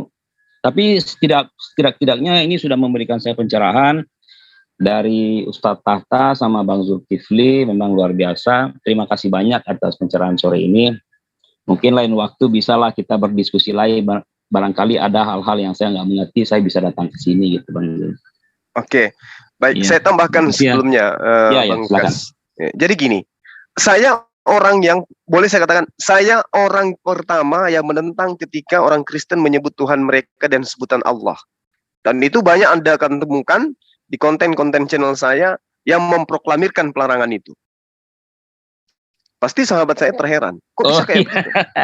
Saya nggak tahu itu Mas. Masalahnya saya jarang nonton ini sih, jarang nonton YouTube, paling nonton itu yang ya pengajaran, kalau nggak hiburan gitu.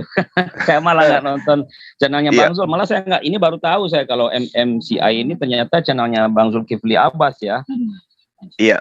Jadi mungkin sahabat saya kan terheran, loh kok bisa kayak begitu?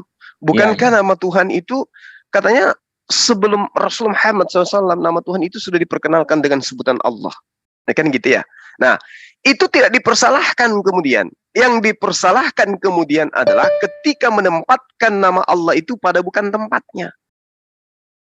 Itu yang itu yang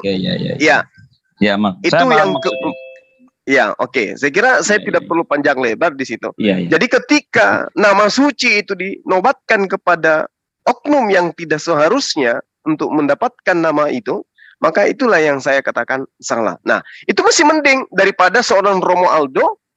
Ya, kalau saya tidak salah ingat saya pernah berdialog sama enak lah kita sebut nama kan, orangnya nggak ada di sini gitu. Janganlah nanti gibah jadinya. Nanti tambah dosa saya sore-sore nih Bang Zul. Oke, baik. Masya Allah. Terima kasih sahabatku. Terima kasih. Saya pada prinsipnya hanya memberikan edukasi aja sebenarnya, bukan kepada muatan menggibahnya itu. Tapi terkait dengan edukasi yang kemudian Romo Aldo pun memproklamirkan hal yang sama dengan saya. Saya kira begitu, Bang. Makasih. Iya. Siap. Makasih Bang Zul, makasih Ustadz Tata, terima kasih yang lain-lainnya, terima kasih. Mungkin besok-besok saya rajin-rajin nongkrong di sini nih kalau diterima gitu. Silakan aja Bang, silakan. Iya. Saya pamit nih Bang Zul ya sama teman-teman ya. Makasih Bang. Assalamualaikum. Waalaikumsalam, silakan.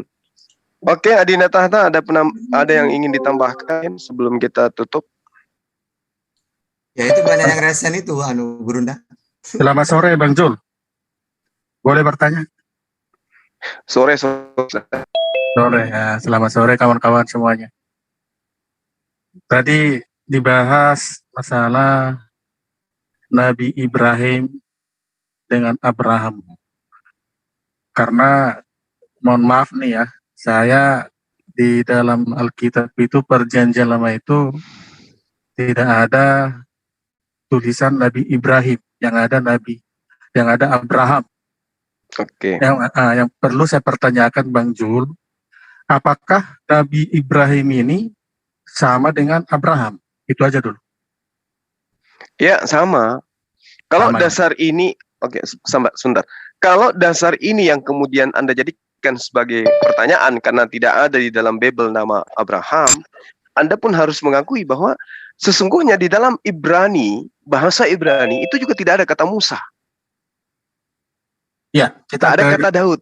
Kita ke Abraham aja dulu. Kalau sama, berarti kan sosoknya kan sama nih, seperti Bang Zul. Bang Zul ini kan sosoknya kan udah kita tahu mungkin lahirnya di mana, tanggal lahirnya di mana. Pasti kan yang namanya Bang Zul kan banyak.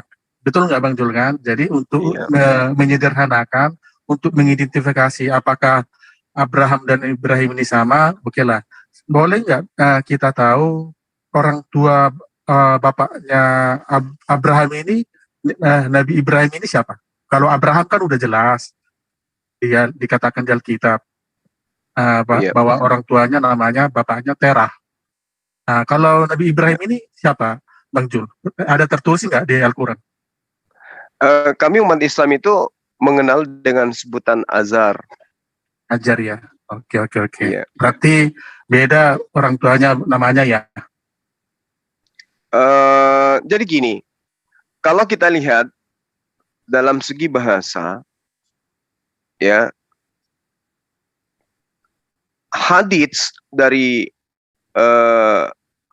yang pernah kami pelajari, yang kemudian terkait dengan apa yang ditafsirkan daripada Ibnu Katsir, itu menuliskan bahwa ayah dari Nabi Ibrahim itu bernama Tarik, ibunya bernama Shani. Nah, namun ini bukan menjadi pokok daripada apa yang kemudian menjadi akidah di dalam ajaran agama Islam. Kalau yang dipersyaratkan kemudian di dalam Al-Quran, ya memang Azar sebagai ayah dari Nabi Ibrahim.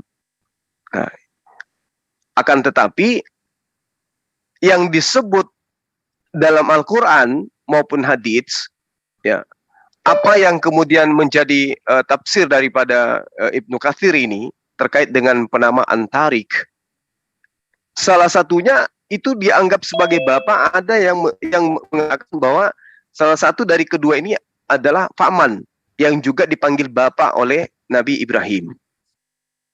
Nah, kalau kemudian Anda mengatakan bahwa orang tua daripada Nabi Abraham adalah Tarik atau Terah, nah ini kesamaannya jelas di situ. Terah, kami menyebutnya Tarik. Adapun Azar, ini adalah bapak dalam panggilan, ini adalah paman yang dipanggil bapak oleh Nabi Ibrahim alaihissalam. Nah, itu yang pertama. Yang kedua, saya sebagai kristolog ya, sebagai kristolog Muslim, saya hanya merasa bahwa tidak pantaslah kemudian kitab terjemah digunakan untuk menilai memberikan penilaian terhadap Al-Quranul Karim.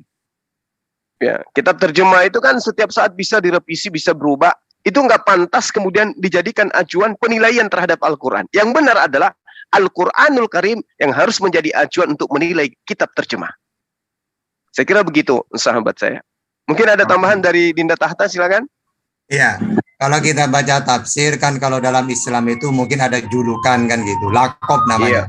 Tapi kalau makanya dalam tafsir itu dijelaskan. Bahkan kalau kita gabung dengan hadis, itu ya tarik. Makanya kan nasabnya Nabi Muhammad itu Muhammad bin Abdullah sampai ke Adnan, terus apa itu? Kedar, Ismail, Ibrahim, Tarikh, Nahur bin Asrok bin Argu bin Falik gitu ya. Itu sampai ke Nabi Adam. Iya, betul. Nah, Islam itu punya silsilah itu. Sehingga ajar di situ ya tarikh itu maksudnya gitu. Seperti yang dijelaskan oleh Guru Ndajuma tadi. Gitu. Oke. Boleh nambah lagi Bang Jud? Silakan. Ya. Jadi karena ini kan Nabi Ibrahim ini kan dan Abraham ini kan hampir sama lah sejarahnya ini kan sangat penting sekali ya, karena inilah permulaan dari bangsa Israel. Yang perlu saya pertanyakan, apakah Nabi Ibrahim ini tinggal di Mekah apa tinggalnya di Israel? Yang kami tahu bahwa Nabi Ibrahim itu pernah ke Mekah bersama dengan anaknya. Silakan Dinda Tahta. Iya, jadi gini Bang ya, apa yang diceritakan dalam Al-Quran, Ibrahim ya Abraham itu, Salomo ya Sulaiman itu sama. Rasulan qad qasasnahum alaik min qabl wa rasulan lam naqsusum alaik. Jadi rasul-rasul itu kami ceritakan kepadamu Muhammad. Ada yang kami tidak ceritakan. Jumlahnya 8.000, yang 4.000 di Israel. Jadi ketika Al-Quran menceritakan nabi-nabi terdahulu, misalnya Ibrahim dalam Islam, ya Abraham itu sudah. Makanya ketika dia diutus, wa'id yarfa'u Ibrahim. Dulu ada perdebatan antara Yahudi dengan Nabi Muhammad. Muhammad, kok bisa kamu itu pindah kiblat? Kan kiblat pertama itu di Israel. Oh salah. Inna awala baiti wudi alinnas bi Bakkah. Kiblat yang pertama itu ya Ka'bah. Karena Ka'bah dibangun oleh Ibrahim. Lebih dulu mana Ibrahim dengan Israel? Terus, loh, mana buktinya? Yaitu wa'id yarfa'u Ibrahim ketika kami mengutus Ibrahim ya ke Mekah untuk meninggikan Ka'bah. Terus kamu kok bisa keturunannya? Gimana ceritanya? Yaitu ini askantu min dzurriyyati bi ghairi itu ya. Bahwa Ibrahim meletakkan atau putranya di sana, yaitu Ismail. Maka di situ kalau di mana tempatnya Ibrahim? Bukan di Mekah. Dia itu datang ke Makkah itu cuma diutus untuk meninggikan Ka'bah itu. Nah, kalau putranya memang Ismail tinggal di Mekah, di Ka'bah itu. Ya, sampai ke turun-temurun Bani Jurhum, Huza'ah sampai ke Rasulullah. Gitu. Silakan. Oke, baik. Jadi karena gini, kalau kami kan dari perjanjian baru, yang kami imani kan juga perjanjian lama, karena di dalam ini kan ada dua perbedaan yang saya tahu nih, di mana Abraham itu kan Tuhan menyuruh mempersembahkan Ishak. Nah, tapi dari pihak teman-teman seberang, saudara-saudara kita mengklaim katanya yang dipersembahkan itu kan Ismail. Jadi dalam pemikiran saya ini kan nggak mungkinlah Tuhan menyuruh mempersembahkan dua-duanya. Jadi kalau saya ini pernah ada teman katanya Ismail itu dibawa oleh Nabi Ibrahim ke Mekah untuk dipersembahkan. Tapi kalau dalam Alkitab Perjanjian Lama yang dipersembahkan itu kan Ishak di Gunung Moria. Nah,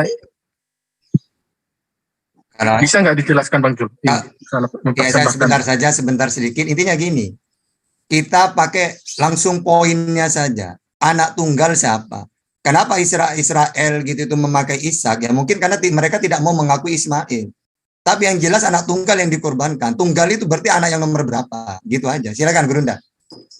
Ya, jadi kalau kita berbicara mengenai pertanyaan ini diarahkan ke Al-Quran, jelas prosesi pengorbanan itu, kurban itu terjadi sebelum ada Ishak. Itu dalam Al-Quran. Nah, bagaimana dengan Bible? Itu sederhana untuk kita mengetahui itu. Jadi ketika kemudian Ismail dan ibunya diusir, beliau kemudian mengembara di sekitar gurun Barsheba. Itu tertulis dalam Kejadian 21 nomor 14. Lalu kemudian ketika Abraham diceritakan kemudian ternyata dia dia pun tinggal di Barsheba. Artinya di dalam Kejadian 22 nomor 19 Abraham itu tinggal di Barsheba. Kejadian 21 nomor 14 Ismail dan ibunya juga tinggal di gurun Barsheba. Lalu di mana Ishak dan juga Sarah? Ternyata Ishak dan Sarah itu tinggalnya di Hebron. Itu tertuang di dalam Kejadian 23 nomor 2. Nah, kalau Sarah dan juga Ishak menjadi anak yang dikasihi, menjadi anak yang kemudian menjadi iman dari teman-teman Kristen bahwa anak perjanjian itu adalah Ishak, maka otomatis si Nabi Ibrahim atau Abraham akan tinggal bersama dengan Ishak. Tapi faktanya ketika di dalam Kejadian 23 nomor 2 si Sarah meninggal, Abraham datang sebagai orang asing yang ingin membeli tanah untuk memakamkan istrinya. Dan Kejadian 22 nomor 19 menceritakan Abrahamnya justru tinggal di Barsheba. Dan Kejadian 21 nomor 14, Sarah dan juga Ismail ternyata tinggalnya di Barsheba. Berarti Abraham dan Hagar bersama Ismail tinggalnya di Barsheba. Berarti Hebron sebagai tempat daripada ibunya Ishak dan juga Ishak, di sanalah mereka berdua menetap. Berarti siapa anak tunggal yang kemudian menjadi anak yang menjadi panutan daripada perintah? Ambillah anakmu yang tunggal. Oke, sebentar Pak Jul, biar jangan berlebar. Ini tadi Bang Jul bilang bahwa Hagar sama Ismail itu tinggal di Barsheba, begitu ya Bang Jul ya? Iya. Tadi kan apa yang dikatakan Bang Tata katanya tinggalnya di Mekah. Apakah Barsheba adanya di Mekah? Adinda Tahta mengatakan Abraham itu tidak kemudian menetap di Mekah. Tapi dia pernah datang kemudian di Mekah bersama dengan anaknya. Makanya dikatakan dalam Kejadian 21 nomor 21 bahwa Hagar dan Ismail akhirnya tinggal di Gurun Paran. Gurun Paran ini di mana? Ya, mohon maaf nih Bang Jul, kalau bisa jangan diambil dari Perjanjian Lama. Maksud kita bertanya ke Bang Jul kan berdasarkan. Kalau Al-Quran, sahabat, Al-Quran itu sudah final. Oh, gitu, yang mendirikan awal mula rumah ibadah itu adalah Ibrahim. Dan itu di mana? Di Mekah. Al-Quran yang menceritakan itu. Inna awwala baitin wudi'a linnas lalladzi bi Bakkah mubarakan wa hudan lil alamin. Siapa pendirinya? Ibrahim. Terjadi di mana itu? Di Mekah, di Bakkah. Dan kata Bakkah juga ada di dalam Perjanjian Lama. Nah, kenapa kemudian saya merujuk kepada Perjanjian Lama? Karena yang paling dekat menceritakan kemudian tulisan-tulisan yang paling dekat menceritakan tentang Abraham itu adalah di kitabnya Bani Israel. Tapi kalau wahyu yang menerangkan kemudian tentang Ibrahim itu adanya di Al-Quran. Oke, sedikit saya potong Bang Jul ya. Jadi kalau saya lihat di geografi itu Bang Jul, jarak antara Mekah dan Hebron itu sekitar 1.500 km. Iya. Jaraknya itu ya. Tapi ya saya nggak saya berpikir wah jauh sekali ya antara Hebron sama ke Mekah itu ya. Itu kan antara melewati satu negara namanya Jordan itu ya. Jadi itu kan pegunungan semua gurun-gurun itu. Cuma ya waktu sejarahnya itu kan waktu Abraham mengusir Hagar, yang saya tahu kan Hagar ini kan pergi ke gurun Paran dengan Ismail. Jadi saya kalau menurut pemikiran saya, logika saya, menurut saya pasti dia akan kembali ke Mesir karena dia orang Mesir. Terus yang saya ini kok bisa dia pergi ke ini ya, ke Mekah, apalagi yang ada ceritanya yang masalah air jam-jam itu, bisa nggak dijelaskan Bang Jul? Ya mungkin Adinda Tahta silakan. Iya, jadi memang secara akal kayak tidak mungkin gitu karena terlalu jauh. Tapi fakta, ayat, dalil dan tanda-tandanya ada. Makanya ketika Hagar itu mencari air, dia pergi ke puncak yang kiri, yang kanan, baina Safa wal Marwah. Akhirnya Allah mengutus malaikat untuk apa? Air itu sumber. Akhirnya ketika dia kembali ke anaknya, oh ini ada air. Padahal malaikat yang Makanya air jam-jam itu sudah. Gitu. Terus Safa wal Marwah haji itu, kenapa ada Safa wal Marwah? Karena saat itu Hagar itu pergi ke Safa dan menemukan air. Ke Marwah juga gitu, bukit-bukit itu. Nah sejarah itu kan ada sampai sekarang itu. Bahkan dibuat supaya dikenang, haji-haji itu rata-rata ada kaitannya dengan kisahnya Nabi Ibrahim waktu ke Mekah itu, Hagar dengan Ismail itu. Dan sampai sekarang itu berlaku itu gitu ya. Ada jam-jam, ada kurban, yaitu menyembelih domba itu. Semuanya rata-rata haji itu berkaitan dengan kisah itu gitu. Gitu Bang, silakan. Boleh saya masuk Ustadz Tahta? Ya, silakan. Baik. Jadi luar biasa penjelasan Ustadz, saya di mute. Luar biasa penjelasan Ustadz Tahta dan Ustadz Zuma, penjelasannya lengkap dengan data, luar biasa. Selamat ya Ustadz Tahta dan Zuma. Tetapi ada beberapa catatan untuk saya sampaikan. Pemirsa, Abraham dan Ibrahim, apakah ini orang yang sama? Ya. Jadi data harus diambil dari berbagai pihak, bukan hanya dari saya saja. Abraham itu adalah orang Ibrani, kawin dengan Sarah yang orang Ibrani. Ya. Kemudian Hagar itu adalah orang Mesir, bukan orang Arab. Ya. Hagar tidak pernah ke Arab, Ismail tidak pernah ke Arab, karena memang mereka tidak ada urusannya dengan Arab.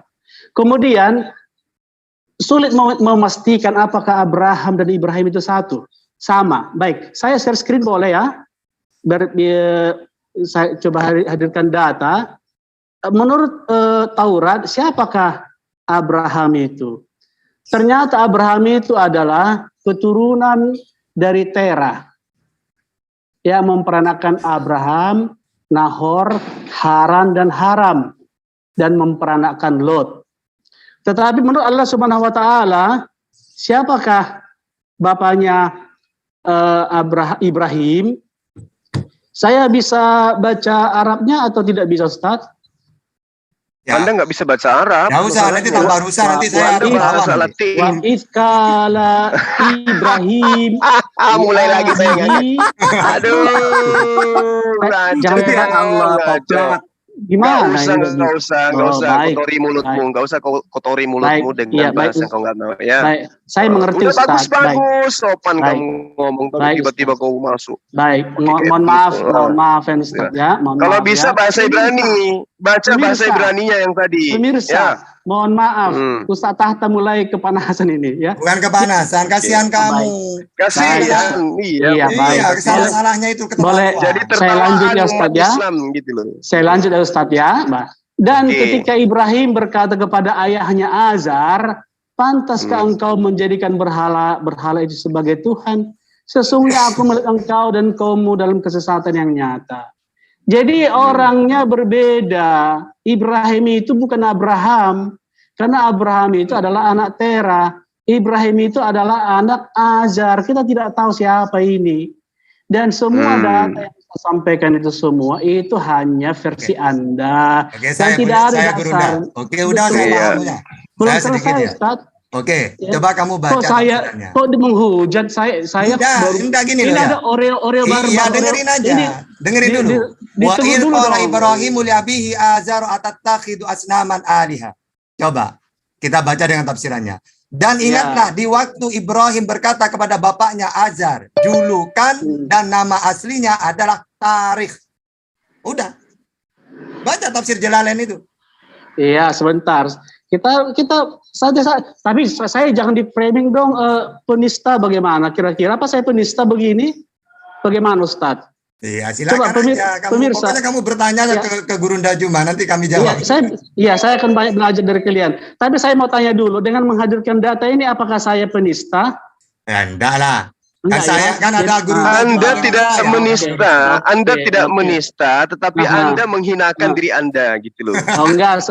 Apakah saya pemerkosa, pencuri? Anda tidak ada yang menuduh Anda itu pemerkosa, pencuri. Anda, saya katakan, Anda hanya memalukan diri Anda sendiri gitu loh. Kenapa harus malu, Ustaz? Ya malulah karena kamu itu membaca sesuatu tidak sesuai dengan kaidahnya. Kenapa nggak saya kaidah? Coba dengarkan, pemirsa. Saya seorang non Muslim membacakan ayat ini. Silakan Anda bacakan coba. Wa qala Ibrahim li abihi azar salah bacamu. Tuyul salah kamu. Jangan jadi tertawaan kamu tuyul. Jadi tertawaan kamu. Masa wa iskala Ibrahim. Jadi kau mau hilangkan tanda kasrah dari situ. Tanda matnya kau hilangkan gitu. Ngerti enggak kamu tanda baca? Petros pekok. Bikin malu aja, nggak ada yang nuduh kau pemerkosa. Cuman saya kasihan kamu ditertawakan. Oh baca kok Ibrahim, mana ada tulisan kayak begitu. Kamu nggak ngerti tanda baca kok. Sok-sokan, baca aja terjemah lo, kita mau cuma terjemah kok. Aneh. Apa kamu pikir dengan kamu baca kayak begitu kami sudah takjub. Kami mau muntah, ngerti nggak? Justru kasihan Gurunda. Kasihan, iya. Aneh, kamu kembali ke TK. Tidak iya kalau mau belajar membaca. Tuh di masjid-masjid tuh anak TPA usia 3 tahun. Ikut di situ. Baru kau membaca. Membaca yang kayak begitu belepotan kayak orang kena stroke. Aneh. Kalau kau mau membaca sosokan mau tampil, baca bahasa Ibrani. Bahasa Yunani baru hebat. Wah, bahasa Quran orang gila. Udah lanjut. Kamu mau diluruskan apanya, Petro? Apalagi kamu ingin menilai Al-Quran dengan kitab terjemahmu gitu. Kamu ingin menilai Al-Quran dengan kitab terjemah yang setiap saat direvisi gitu. Aneh. Udah lanjut. Petro.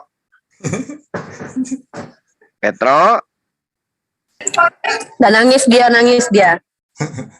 Masa gitu kayak begitu bacanya? Aduh, diketawain sama anak Islam usia 3 tahun. Ibrahim. Apa ada tulisannya Ibrahim? Aduh, tuyul. Yetro masih ada? Bukan Ibrahim itu tulisannya. Apalagi nih? Mau ngapain lagi dia? Bolak-balik.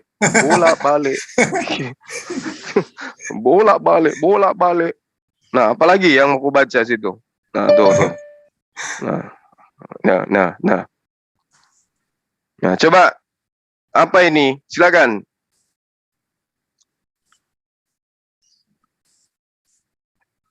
Silakan, Petro.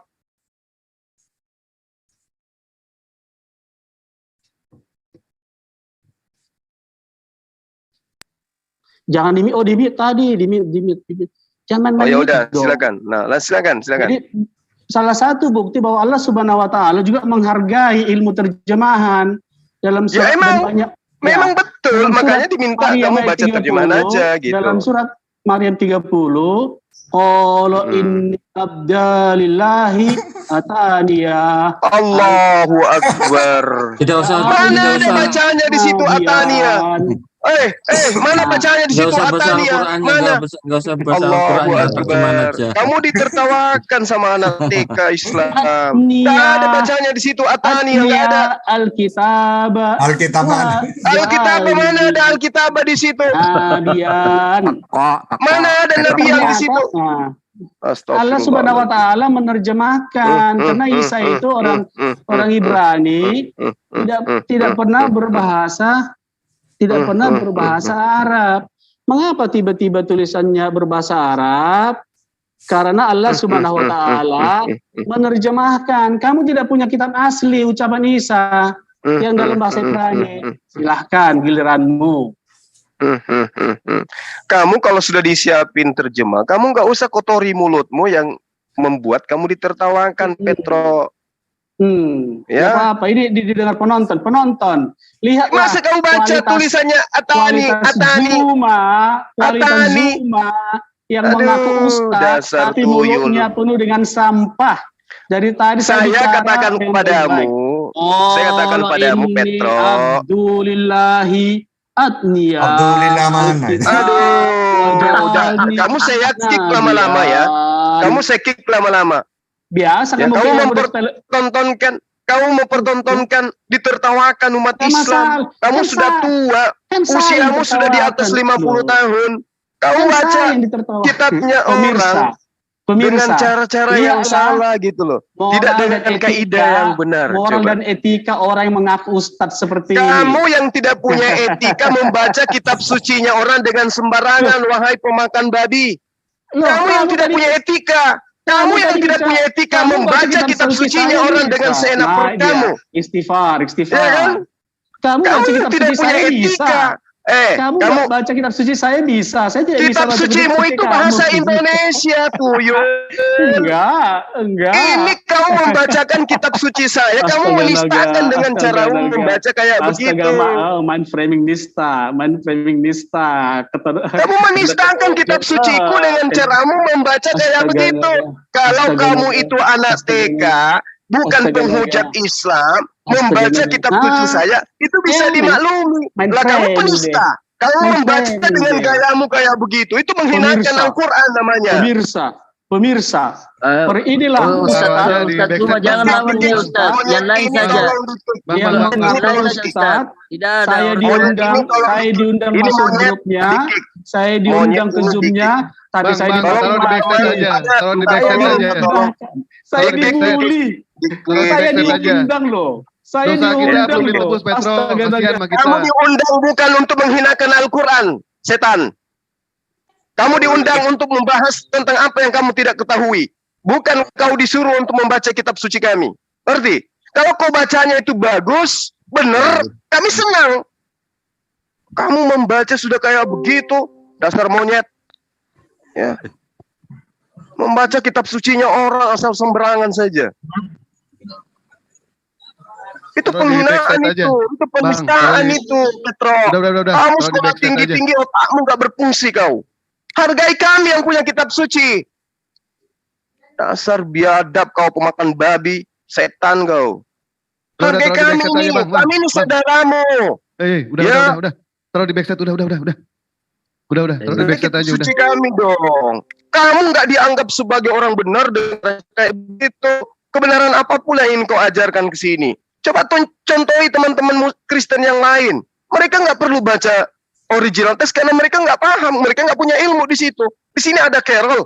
Ketika dia menunjukkan An-Nahl ayat 90, dia cukup memberikan terjemah. Kami yang meluruskan, kami yang memberikan masukan. Lah kamu udah kayak begitu, belum lagi anehnya di grup WA kamu bawa-bawa pelintiran-pelintiran terhadap Quran. Ya. Saya paling marah sama orang-orang yang sok tahu kayak si Petro ini. Teman-teman Kristen lain itu saya sayang, saya kasih. Tapi yang ini nih, suka kali melintir lidahnya membaca kitab suci. Kau jangan samakan perlakuan kamu terhadap kitabmu dengan kami umat Islam. Bedakan itu. Wujud pada kecintaan manusia terhadap kitab suci, yang pertama dia menjaga kesucian kitab sucinya. Wujud kecintaan seseorang terhadap artis yang dia cintai, dia menghafalkan lantunan lagu-lagunya, liriknya dia hafalkan, kata-katanya dia hafalkan. Begitulah kami mencintai Al-Quran. Kami hafalkan kitab suci kami jaga bahasanya. Datang kau sembarangan membaca, ya, aneh kau. S2 katanya. Aku S2 sama saya. Ilmunya kayak begini. Jangan kayak begitulah sahabatku. Ya, Petro, ya saya katakan samamu. Jangan pernah kau baca kitab suciku dengan pelintir, dengan caramu kayak begitu. Sudah diingatkan. Kamu kalau mau menjadi murid saya untuk membaca Quran, saya sediakan waktu. Kita belajar dari Iqra. Ada makhraj huruf, ada ilmu tajwid. Ya, yang perlu kamu pelajari untuk membaca Quran. Jangan kau seenaknya membaca kitab suci, memberikan pengetahuan ke sesamamu Kristen yang awam, bahwa kita orang Kristen bisa kok membaca kitabnya orang Islam sembrono. Nggak boleh kayak begitulah kawan. Ya, kami juga tidak pernah membaca sembrono kitab kalian dalam bahasa Indonesia yang kami coba untuk uraikan dalam bahasa Yunani atau bahasa Ibrani. Nggak ada kami punya pelintir. Nggak pernah kami asal-asal baca gitu loh. Lain cerita kalau saya belajar bahasa Ibrani, saya belajar untuk kemudian menuturkan berdasarkan nikutnya. Ada yang salah, ada yang keliru, itu wajar. Lah kamu udah berapa kali, udah bertahun-tahun saya ingatkan. Jangan pernah membaca Al-Quran kalau belum memenuhi syarat untuk membacanya, apalagi mengkritisin. Kalau membaca dalam kaidah Anda ingin belajar, silakan, saya senang. Saya rangkul Anda. Tapi kalau Anda membaca, tujuannya kemudian untuk menghujat Al-Quran dan salah cara membacanya, Anda berhadapan dengan saya. Nggak boleh kayak begitu, Petro. Ya, jangan kau perlihatkan cerminan bahwa agamamu tidak mampu membuat kau menjadi orang yang baik. Sampai-sampai membaca kitabnya saudaramu sendiri pun harus dengan kayak begitu. Susah payah kau melilit lidah. Tapi originalnya tidak seperti itu. Mahrajnya tidak kayak begitu, mat-matnya tidak kayak begitu. Itu kau menistakan kitab suci kami gitu loh. Jangan kau ulangi itu lagi ya. Petro ya, kalau kamu mau jadi tuan rumah di sini, ku kasih emailnya ini MMCI, tapi dengan cara-cara yang baik lah. Jangan dengan cara kayak begitu. Saya kira begitu teman-teman, saya minta maaf. Memang saya Zulkifli Mabas paling marah kalau kitab suci saya dinistakan. Paling tidak suka kalau Allah Nabi saya itu dihinakan. Mohon maaf. Anda boleh meludahi wajah saya. Itu tidak apa-apa buat saya. Tapi kalau agama saya, kitab suci saya, Nabi dan Tuhan saya Anda nistakan, mohon maaf. Ya. Tolong dipahami itu. Demikian. Silakan yang lain.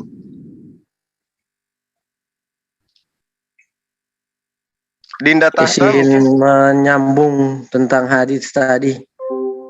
Tadi kan tentang pilihan ada 3 kekejian: membunuh, minum khamar, minum alkohol dan apa yang satu. Kemudian dianggap paling rendah dosanya ya, paling kecil katanya minum alkohol, minuman ya. Ternyata itu sumber dosa yang lainnya, kekejian lainnya. Dampaknya biasanya luar biasa itu, Bang. Saya jadi ingat kata-kata mutiara dari Isaac Bashevis Singer. As long as bahasa Indonesianya saja. Jadi selama kamu masih mengucurkan darah, selagi masih ada pertumpahan darah, dan selagi kamu menikmati hasil kekejaman dan kekerasan, selagi tidak bakal ada perdamaian dunia. Selagi bukan selagi ya, maaf. Tidak bakal ada perdamaian dunia dan apa yang satunya yang di tengah-tengah, maaf, saya sedikit lupa jadinya. Dalam bahasa Inggris yang saya tahu yang di bagian 2 ini bahasa Inggrisnya saya hafal benar.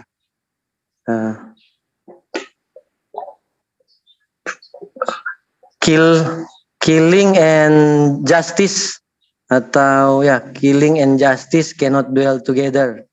Selagi kamu saat kamu menipu yang lain, serentak pula kau menipu diri sendiri, menipu dirimu sendiri. Nah, jadi ini yang saya lihat meskipun tidak tegas pilihan atau mana kekejian yang kecil ya, tetapi di situ tersirat ada satu kekejian yang bisa juga mendasari kekejian lain atau mendasari ketidakdamaian ya. Jadi slaughter, oh ya saya jadi ingat yang tadi. Slaughter and peace cannot dwell together. Ya itu. Ya memang dari hadis tadi tidak mungkin tidak terlalu dekat ya maknanya atau bunyinya.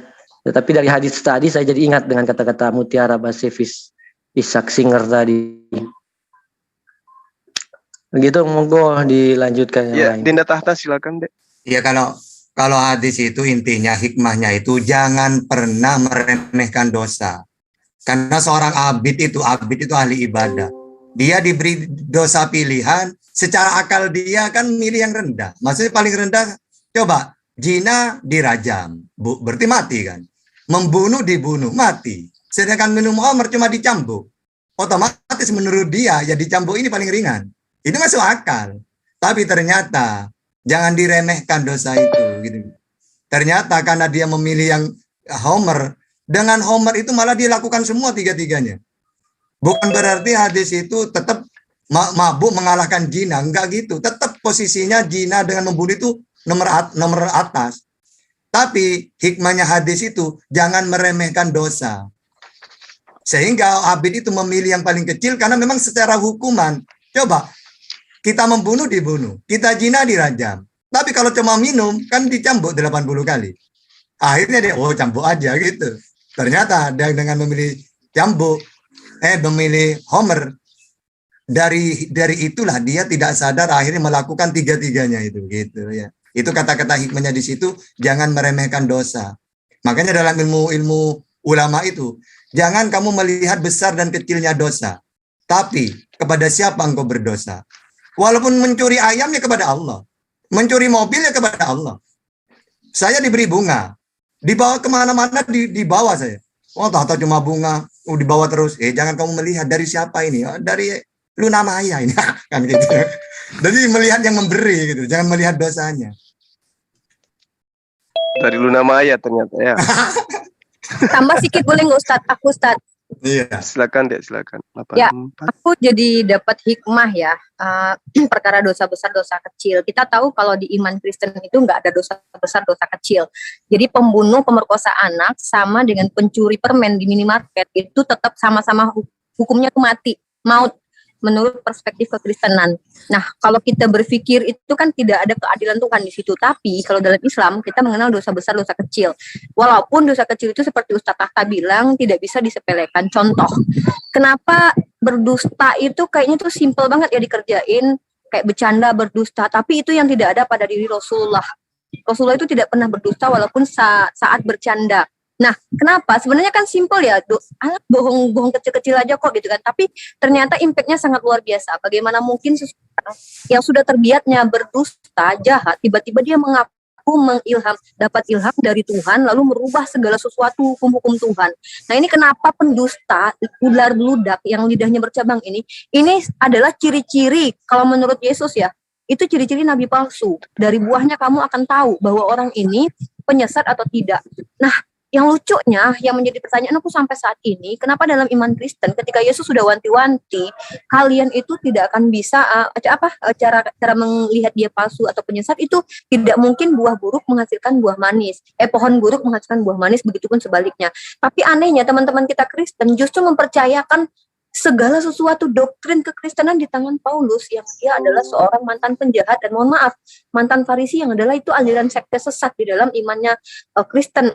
Imannya Yahudi atau di zaman Yesus gitu. Jadi dosa-dosa kecil ini seolah disepelekan gitu. Yesus turun untuk mengampuni orang yang berdosa, bukan untuk orang baik. Ini apa ya, maksud aku tuh nabrak-nabrak gitu loh. Nabrak-nabrak secara logika, nabrak secara moral, dan nabrak secara fakta yang disampaikan Yesus dalam Bible. Jadi menurut aku luar biasa Islam, dosa kecil aja tuh nggak boleh disepelekan, apalagi dosa besar. Itu aja dari aku, terima kasih. Aku lanjut kuliah lagi. Assalamualaikum. Waalaikumsalam. Oke, silakan teman-teman yang lain ada yang mau menambahkan sebelum kita tutup ya? Ini udah berapa jam, Dek? Kita tutup aja kali ya? Iya. Iya. Bang Juma. Gurunda. Iya. Juma. Iya, silakan. Assalamualaikum, Bang Juma. Waalaikumsalam warahmatullahi wabarakatuh. Ya. Saya agak merespon dikit masalah Petro tadi. Saya nyimak di awal. Setiap pembahasan yang sifatnya ilmu, saya diam karena saya tidak berilmu. Tapi kalau sudah membahas masalah katakan penghinaan, terus terang hati saya greget. Sama mungkin saya darahnya sama Bang Juma merah. Cuma di sini saya tidak ada kompeten. Maka dari itu saya berdoa seperti Bapak tadi doakan Bang Juma, mudah-mudahan Bang Juma sehat selalu, kan dilindungi Maha Kuasa, kan bisa memberikan ilmu pada kita-kita yang ada di sini. Saya juga banyak dapat ilmu dari Bang Juma. YouTube-nya saya tonton tiap hari. Alhamdulillah saya dapat ilmu. Alhamdulillah sekali Bang. Itu aja Bang Juma yang dari saya untuk Bang Juma. Iya, makasih Bang.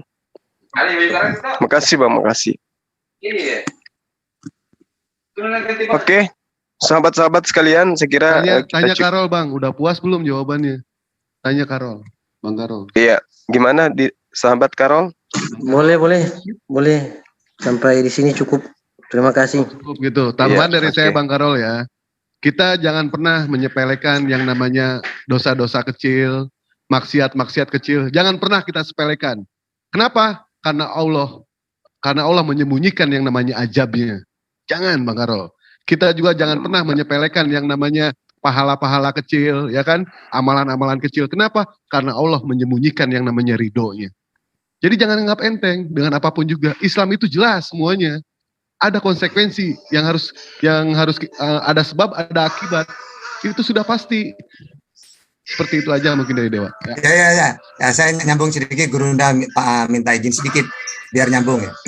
Jadi gini, dalam Islam itu jangan menyepelekan dosa. Karena di setiap dosa ada murka. Murkanya Allah itu bukan ada di dosa besar saja. Semua dosa.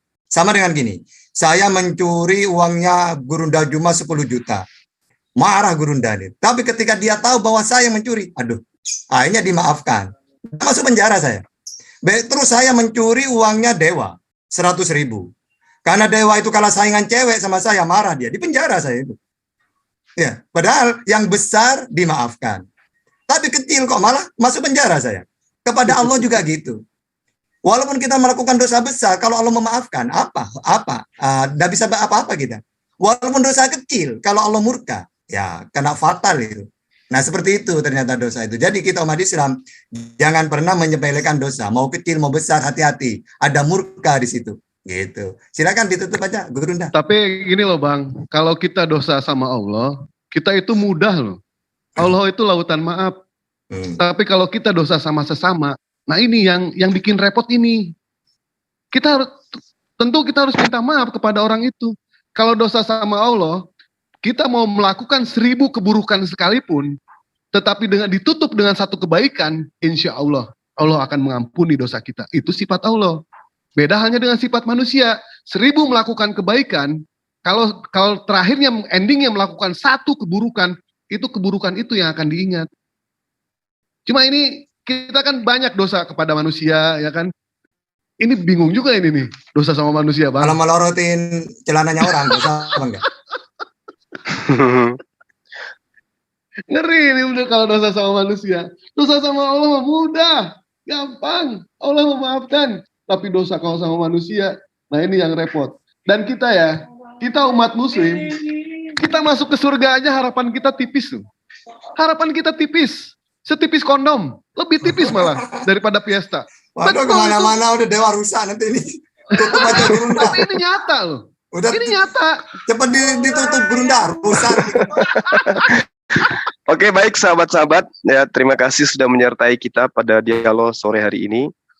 Tadi di awal kita telah menjamu saudara Haleluya terkait apa yang dia pertanyakan tentang syahadatain. Alhamdulillah di tengah-tengah kita hadir beberapa narasumber yang tentu kita tidak meragukan keilmuannya. Tadi juga ada saudara siapa tuh, Bayu atau Yudi ya, yang di tengah-tengah kita itu kemudian memberikan pencerahan terhadap syahadatain. Saya pun tadi ingin mengucapkan salam kenal sama beliau, karena selama ini saya belum kenal, ataukah dia menggunakan nama lain atau memang dia pendatang baru di channel kita ini. Saya ucapkan terima kasih kepada beliau. Kiranya di waktu kesempatan lain kita bisa berjumpa kembali. Kemudian Dinda Tahta, ada Dinda Dewa juga yang memberikan ini, dan ditutup oleh adik kesayangan saya, Uni Rifa, dan saudara Carol bersama dengan sang penghujat si Petro, ya. Kita sudah mengurai apa yang kita ingin, apa yang menjadi tema atau bahasan kita pada sore hari ini. Ya, saya ucapkan banyak terima kasih. Dan adapun ketika tadi saya kesal, ya itu manusiawi ya. Itu manusiawi, itu lahir secara spontan, itu dari dalam, bukan dibuat-buat. Dan kepada netizen yang ada di channel-channel yang berafiliasi dengan MMCI, terima kasih ya telah menyiarkan apa yang menjadi materi kita. Hanya saja saya berpesan kepada sahabat-sahabat sekalian, mohon kiranya tanpa mengurangi rasa hormat saya, supaya kalau mengambil channel konten itu tolong jangan disertakan foto atau dampak daripada wajah Zulkifli Mabes. Saya bukannya takut atau saya bukannya segan gitu ya untuk memperkenalkan diri saya ke halayak banyak. Tidak sama sekali. Hanya saya tidak ingin terkenal saja. Saya tidak ingin orang bilang kamu sombong. Bukan sombong. Saya tidak mau dikenal banyak orang gitu. Akan mengganggu aktivitas saya nanti. Akan mengganggu aktivitas saya nantinya. Ini saja sudah saya merasa terganggu gitu. Saya harus menjaga sikap saya, dalam arti kata harus menutup wajah saya dengan baik-baik supaya tidak mengganggu perjalanan dan membuat keadaan orang yang lagi ngumpul itu berubah. Saya tidak mau itu. Gitu. Ada saatnya nanti sahabat-sahabat Anda akan bosan. Seperti apa sih Tahta itu? Seperti apa sih Dinda Kores itu? Seperti apa sih Dewa itu? Ada saatnya bosan nanti. Tapi jangan untuk saat sekarang. Ya. Jangan saat sekarang. Ada saatnya nanti Anda akan bosan melihat saya dan juga teman-teman yang lain. Saya hanya mengatakan bahwa kami tidak ingin terkenal, cukup suara kami aja. Kenapa? Metode yang saya gunakan di dalam belajar dari sejak saya SD, SMP, SMA memang unik daripada yang lain. Dan ini saya selalu menyandarkan kepada teman-teman yang mendengarkan. Dulu ketika saya ingin ujian nasional, ya, sesuatu yang terjadi pada diri saya itu adalah saya lebih senang mendengarkan orang yang membaca. Karena besok pada saat saya ujian di dalam kelas, itu lebih masuk ke dalam ingatan saya apa yang saya dengarkan daripada apa yang saya lihat. Itu yang terjadi pada diri saya. Makanya saya lebih senang mendengarkan daripada melihat yang berbicara. Itu kekurangan saya gitu. Makanya ya saya mengatakan bahwa ketika saya kemudian dipojokkan teman-teman di kampus atau dimanapun, kok bisa meteor gitu loh. Saya katakan bahwa bukankah para nabi, bukankah para utusan juga tidak melihat Allah. Namun mereka mendengarkan dari penyampaian Jibril, dari penyampaian malaikat. Dan mendengarkan itu lebih masuk ke dalam hati daripada melihat. Karena kalau kita melihat, itu cenderung akal kita hanya habis menguliti apa yang kita lihat. Oh, hidungnya besar, lubang hidungnya besar, badannya kekar, kulitnya hitam, rambutnya keriting, dan seterusnya. Akhirnya yang ingin disampaikan itu nggak masuk. Tapi kalau cukup mendengarkan suara saya yakin sekali Anda tidak perlu buka mata, tinggal siapkan kopi, pejamkan mata, pasang kuping baik-baik, ilmunya masuk. Gitu. Dibandingkan saya buka kamera, perlihatkan gigi yang panjang, hidung saya yang pesek, mata saya yang bola, nanti habisnya menggibah. Oh, ternyata begitu modelnya si Suma. Makanya hindari dulu itu pasang foto gitu. Bukannya saya larang. Tapi marilah kita saling mendudukkan perkara itu pada perkara yang diputuskan secara bersama kan gitu ya. Nah, jadi teman-teman saya minta maaf kalau misalnya ada yang sudah terlanjur menggunakan foto profil saya atau teman-teman yang lain yang tidak menginginkan, kan bisa dihapus, tinggal klik aja diganti gitu. Yang tadinya Suma, fotonya siapa gitu, ganti aja di situ gambar apa gitu yang Anda suka. Ya mungkin gambar siapa orang paling ganteng di Indonesia lah gitu. Dewa. Ya foto pasang aja foto Dewa, jangan saya. Ya, nggak gitu, mau, ya kan? Dewa juga nggak mau dikenal bang, sama aja. Berapa banyak orang yang ngejar Dewa bang kemarin bang, dari mulai itu kan lagi utang. kredit panci, polisi, sampai debt collector, ngejar-ngejar Dewa, nggak mau terkenal. Iya. Dan saya pastikan kalau kita sudah banyak yang tahu, kita akan lama-lama kita akan meninggalkan dunia debat kayak begini. Kenapa? Karena kita disibukkan dengan kehidupan nyata. Nah itu saya tidak ingin meninggalkan netizen terlalu cepat. Pinginnya saya itu kita lama sampai muncul kemudian Catahta junior, dewa-dewa junior, itu yang kita inginkan. Karena itulah kemudian sahabat-sahabat, dengan hormat tanpa mengurangi penghargaan dan rasa hormat saya kepada antum semua, teman-teman yang punya channel, saya katakan gini, MMCI terbuka untuk siapapun. Silakan kita menyebarkan apapun yang ada di dalam channel MMCI, ya. Yayasan MMCI, dalam hal ini Zoom MMCI, selama itu ada kebaikan, kebenaran, silakan di-share. Mau Kristen, mau Islam, silakan, tafadhal, terbuka. Tapi satu syarat, ya tolong privasi saya itu dijaga gitu ya. Kalau teman-teman yang lain yang menjaga privasi juga mau, ya silakan aja. Atau ada yang ingin dikenal oleh banyak netizen, silakan aja, itu tidak ada paksaan. Tapi khusus untuk saya pribadi, saya harap ya tolong jangan jangan boleh pasang wajah saya yang pakai masker gitu. Ada sesuatu yang sebenarnya saya sembunyikan di atas bibir saya gitu, besar seperti kelereng. Itulah yang tolong disembunyikan itu, ya. Saya kira begitu para sahabat sekalian. Sekali lagi terima kasih dan mohon maaf ketika tadi kita ada tontonan yang kurang berkesan, kurang berkenan, yaitu karena manusia biasa, ya. Saya akhiri, subhanakallahumma wa bihamdi asyhadu alla ilaha illa anta astaghfiruka wa atubu ilaik. Assalamualaikum warahmatullahi wabarakatuh. Salam satu Tuhan. Allahu akbar. Allahu akbar. Waalaikumsalam warahmatullahi wabarakatuh. Orang hilang nih muncul. Orang hilang. Gimana, masih sibuk? Alhamdulillah udah bisa. Kemarin aku udah live Gurunda. Aman lah. Istiqomah lagi sekarang. Gitu dong. Nah ini kan ini loh Dek, saya ini kan mau cuti, ini kan, saya mau cuti terkait dengan rencana untuk peresmian usaha yang ada di gunung itu. Jadi saya mau cuti. Kalau saya cuti kan di atas nggak ada jaringan, gitu ya kan. Nah saya minta teman-teman yang ada di sini, tolonglah MMCI ini dihidupkan gitu. Cuti siap Gurunda, amanah menjalankan. Hah? Cuti berapa hari? Ya terserah saya, suka-suka saya. Gimana sih ini? Nggak jauh. Yang menggaji saya kan saya. Iya, saya yang menggaji gimana? Oh iya, lupa.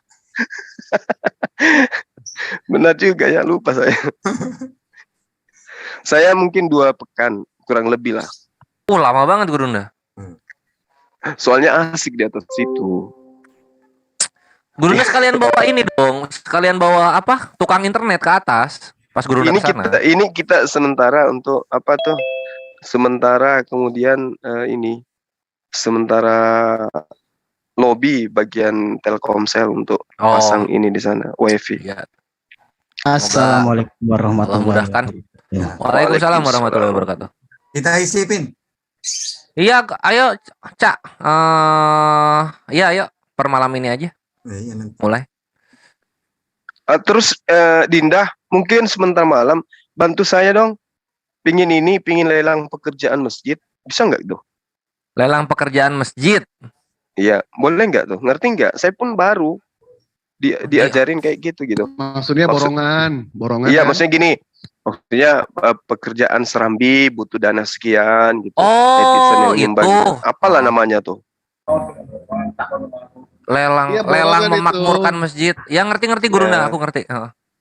Borongan kalau di sini kalau misalkan pasang keramik itu Bang ya. Kalau di Bogor itu pasang keramik 1 meter 20.000. Iya, aku limpul. Nah, ada yang nyahutnya aku limpul. Nanti saya promosi dalil-dalilnya lah nanti.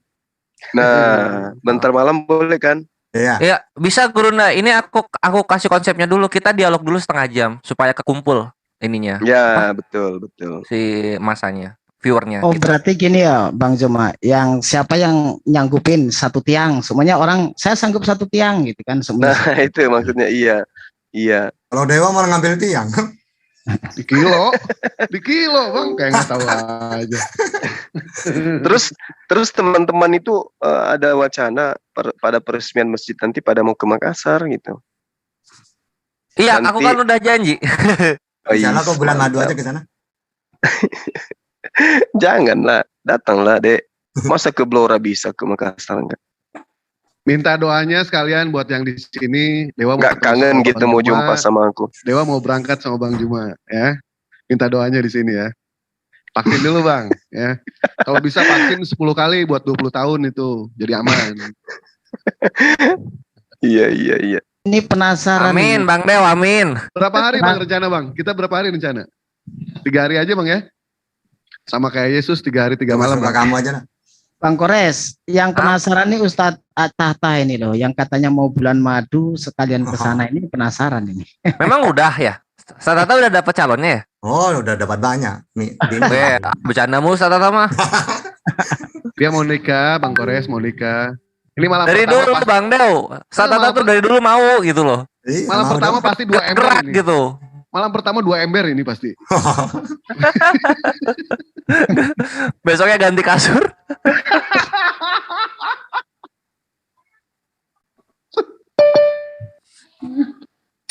Iya, teman-teman netizen juga nanti kita ajak ke Makassar ya kan? Bukan hanya teman-teman yang MNCI, iya Gurunda ya. Iya. Giveaway gitu Gurunda. Kalau ada sih dananya itu juga. Kalau gini Bang Zuma, kalau mau ini lelang seperti itu enak ya seperti Bang Kores tadi bilang kan setengah jam ke dialog. Setelah itu langsung dipampang nomor rekening gitu kan sistemnya kan. Nah siapa yang mau menyanggupi? Saya sanggup dua sak semen, berarti 2 sak semen 100.000 semuanya lah ya langsung masuk gitu aja kan. Secara spontan. Terus gimana transfer mereka Gurunda gitu ya? Iya kan nanti kita sertakan nomor rekeningnya Dek. Oh. Berarti kita udah mesti tahu dong harga 1 semen itu berapa, tiang berapa. Udah ada Gurunda ya? Ya gini aja Bang Kores, pokoknya yang berlaku di daerah mereka kan berapa, sebenarnya 65, berarti 130, saya semen 2 sak, seperti itu aja kan. Kalau misalnya kayak gitu nanti ini lagi, lama lagi. Biasanya kalau di sini dibuat gitu, kita gini dibuatnya, kita butuh 100 keramik. Nah, siapa yang mau sumbang 1 keramik sekian, gitu aja biasanya. Sekiannya itu tuh Gurunda udah ada ya? Nah, gitu ya, biasanya. Sekiannya nilainya itu loh yang dimaksudkan. Iya, kalau udah kayak gitu jadi kan memudahkan yang para ahlus sodakoh ini. Oh segitu langsung tek gitu, aman berarti. Sumbang 4 keramik. Cuma ini Gurundanya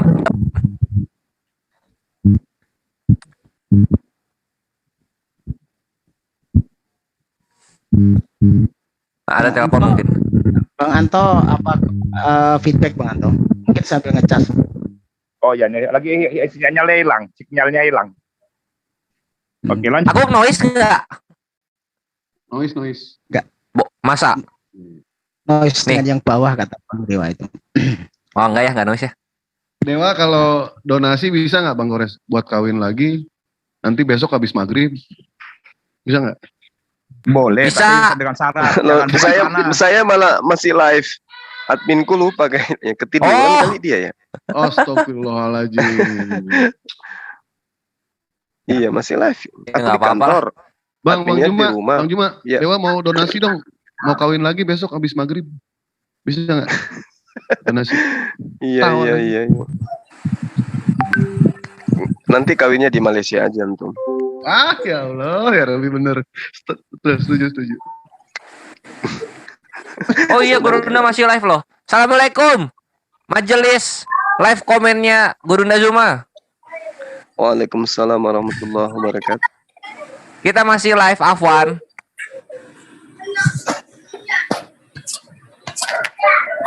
Ya, sebentar malam kira-kira jam berapa itu ya, Dek? Bada Isya paling enak, Bada Isya WIB Gurunda. Berarti di kita jam 7:30. 8:30.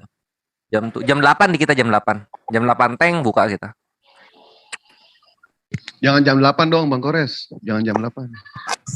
Kita mulainya maksudnya kita buka live tuh jam 8 untuk nyari. Jangan jam 8. Kalau mau dong? Setelah jam 7 gimana? Bang Kores. Oh iya, maksud aku gini untuk witanya jam 8 maksudnya Bang Deo. Biasanya ada sambungan itu. Setelah jam 7 sebelum jam 9 itu. Ya pokoknya kita sisain 10 menit lah untuk donasi Bang Dewa nikah lagi lah, aman. Allahu Akbar. Saya sumbang sarung lah. Udah punya Bang. Udah punya. Yeah. Sarung yang dijahit ujung bawah atasnya maksudku. Yang nggak ada lubangnya. Ini lagi nyari ini nih. Lagi nyari celana dalam batik Bang. Belum ketemu. Yang punya resleting gitu. Udahlah, asar dulu lah. Belum asar dulu. Assalamualaikum. Assalamualaikum warahmatullahi wabarakatuh. Waalaikumsalam warahmatullahi wabarakatuh. Kemarin Ustadz Tata katanya sakit. Gimana kabarnya Ustadz Tata? Udah sehat Pak Ustadz? Cuma butuh istirahat aja. Masa ada ikut ke Blora? Enggak ikut.